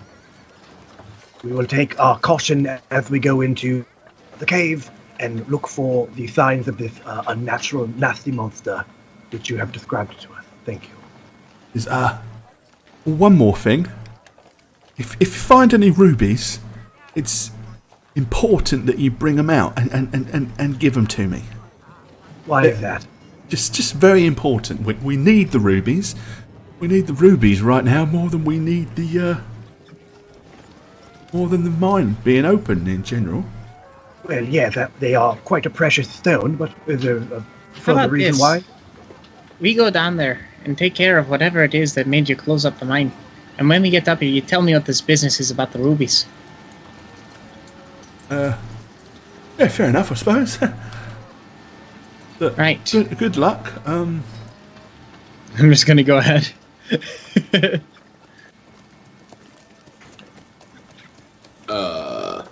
I'm gonna so as I walk back, and I'll kind of go over everything he said to save a little bit of time here, just kind of divulge everything that he told me. Okay. And I'll kind of look at Tolgar and everybody and say, just a thought. Maybe we could find some extra information about what we're up against if we could look at the bodies, possibly. What were you talking about? I just... Yeah, he just that's what he's just saying. He just basically told you guys everything. And that few words? That guy was talking a lot. Well, yeah, I mean, I don't want to take another 10 minutes of explaining everything again. Of repeating everything I said. Basically, everything I just said, you now know. I just told you, yeah. This is and concerning. Then I mentioned the part about possibly finding out more from the bodies that are buried right over there to Tolgar. That's we could return here. Well, if Joe Colton lives here, is that a place where he would live, you think? Like, is this large enough to be a lived-in area house, or is it... You could live in it, but I mean, it's clearly more of a utility shack than it is a home. Okay. So I'd say looking at the corpses would probably do us a lot of good before entering that mine. Yes, I'm not going to do that. I do not exhume bodies like that. I figured I'd leave it up to our friend here who perhaps would get some sort of joy out of it. You want us to dig up bodies? I'm not saying you to dig up the body. I'm not saying I'm going to dig up the body. Just that maybe we could... I like to go into certain things with as much information. You guys can see that Joe Colton is just like standing on the corner of his building, kind of like watching you and listening to what you're saying. Oh, so he hears us about exhuming bodies? We will. I would dig think up the Thelonious bodies. would be quieter. Well, I go by the tone of voice that you give me. So, actually, these dig up the bodies. Scale on this map is wrong. You, Thelonious, will examine them. How do you know he's even telling you the truth? I do not believe he would lie about such. It would be weaving quite an intense tale, to say the least. We'll know if he's lying based on the bodies. Yes, if it Well, if it is all a giant ruse, I believe we could make a fourth grave out of him fairly easily. I make my living off of ruses. If that was a ruse, I deserve to lose my job. Yes, thank you for the vote of confidence. You do know he's listening to us, right, guys? I'm trying to be quiet, but not whisper. I don't care. I'm just trying to get in this cave. I'm not gonna go in With there that, alone. you see him walk inside, and he comes out carrying 3 shovels. Nice. I go and take a shovel. Right. He throws the shovels down and says,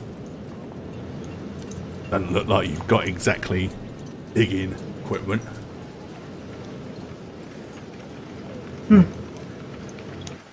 Take one. Yeah. I'm gonna do some grave digging today. Alrighty. Okay, who's going over to dig graves? I will Still walk no day. and stay kind of a decent bit away, and I'm gonna cast Mage Hand and have it very gingerly scoop up little bits of dirt and kind of push it to the side to help Tolgar out here. As the last person walks by, he kind of wanders in. You hear him say to himself, "But Joseph, see it? It didn't happen." Nice. He kind of like just wanders in, completely turning his... Lilith, you've climbed up in the cart?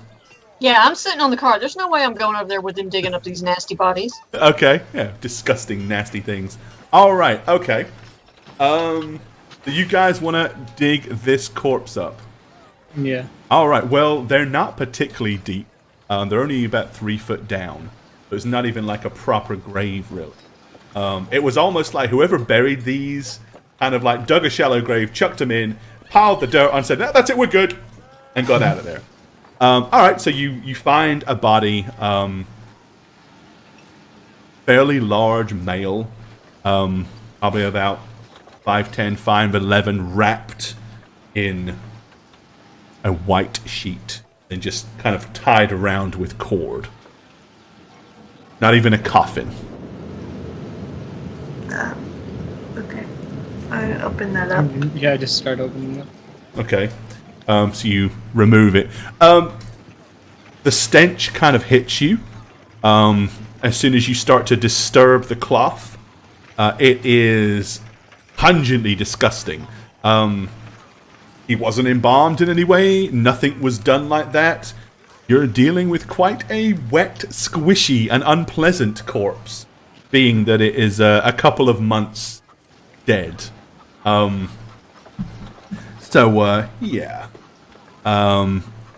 I would say everybody needs to give me basically everybody standing close to it, which is the three of you.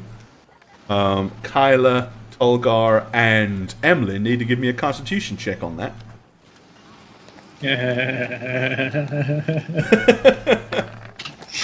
Oh, Kyla! Alright. Woo! And Tolgar. Alright, well, Kyla, you can't hold your lunch. That breakfast that you ate is coming up. The stench it's going behind this log here. Absolutely terrible. It's just, you're retching and heaving.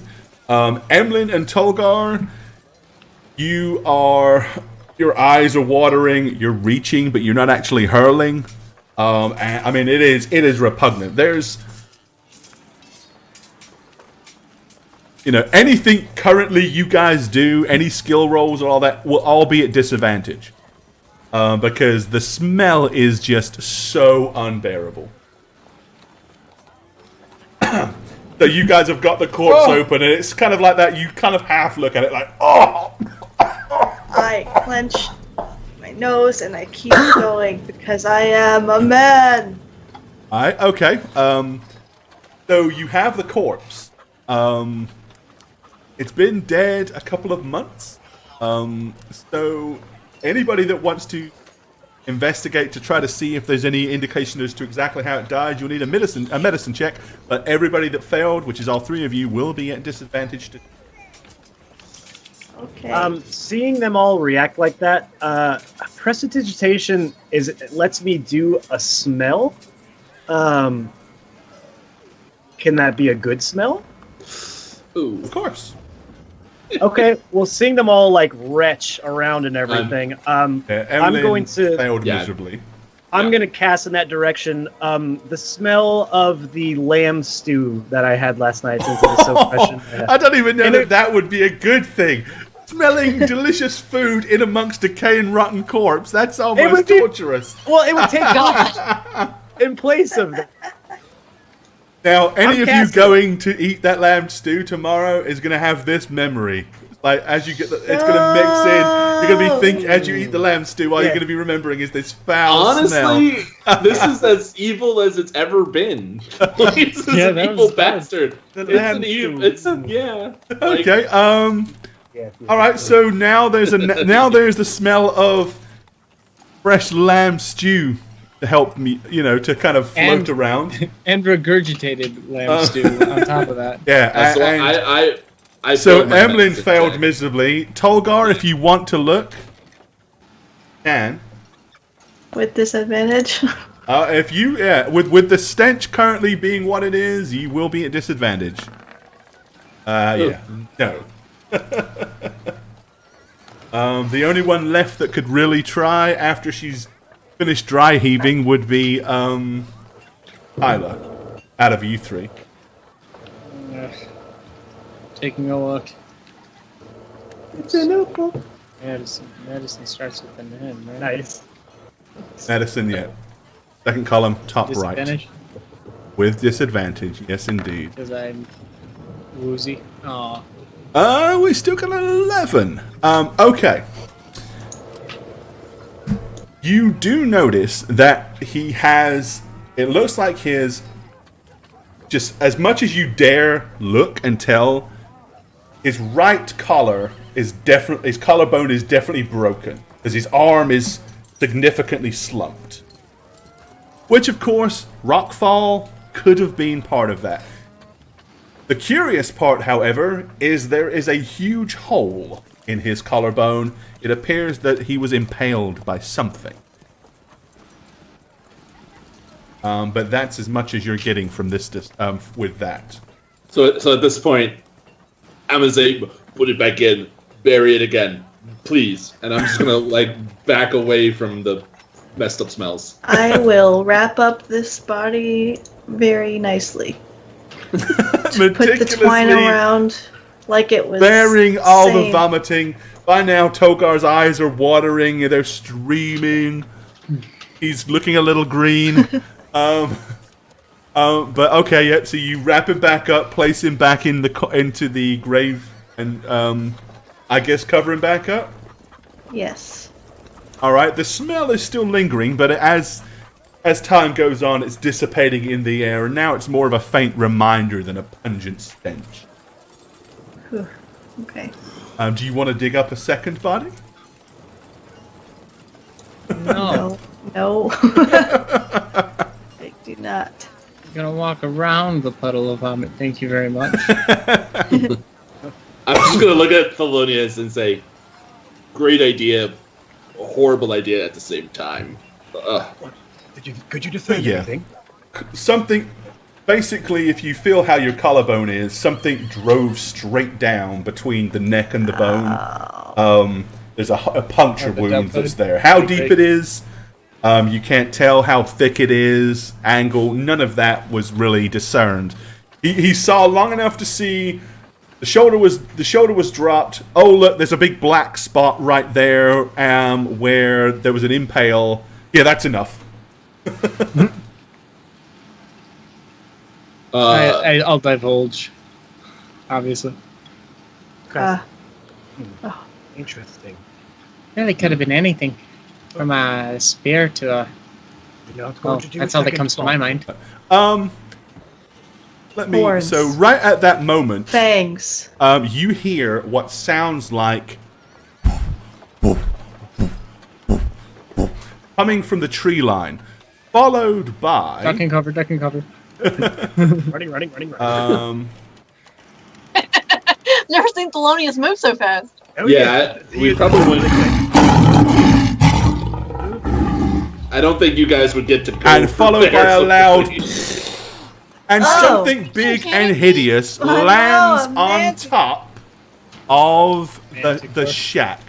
It has huge, big bat-like wings, a massive, big body. It has a tail that seems to be laden with spikes, and its head is that of a massive, humongous lion.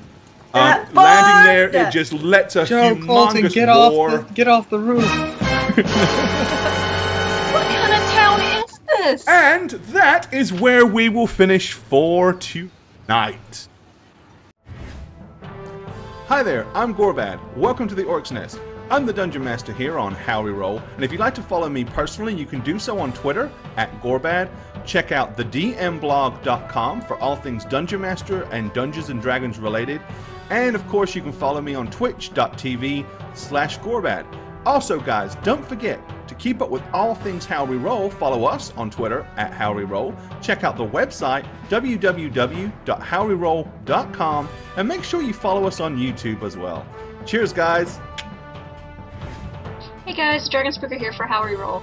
Thank you so much for watching tonight. For something a little different, please check out my channel, twitch.tv/thedragonspooker. For stream times, follow me on Twitter via @dragonspooker. See you next time. Hi, I'm the Satchmo. I speak for the trees. Thank you for watching How We Roll. If you want to see some more of me, you can follow me on Twitch and Twitter @Satchmo. If not, I guess I'll just see you next episode. I love you. Take care. What's up, you guys? It's the Snuggler here, and I am back for my second How We Roll campaign. I've been given some guidelines. One is to not name the character that I'm playing. Score's probably gonna kill my character at some point. And two is to keep this as short as possible. Jane is just so lazy. So with that being said, so happy to be on my second campaign for How We Roll. And if you want to follow me on Twitter, you can do so @MaddieSweetTweets. That's pretty much all I use. So check you there. If not, I'm always here playing for you guys. Shagget here. I play a character on How Reroll. I'm not going to tell you who I play because if they die, I'm going to have to redo it. Already done it once, never again. Follow me on Twitter at aneb_convos, and I'll see you guys on How Reroll. Hi, Jane here. You may have seen me in such films as Rise of the Fallen or Lyra vs. Legend. Thanks for watching! You can follow me on Twitter at Jane on Twitch. That's with a 0, not an O. Anyway, I gotta go. The cats. Peace, suckers!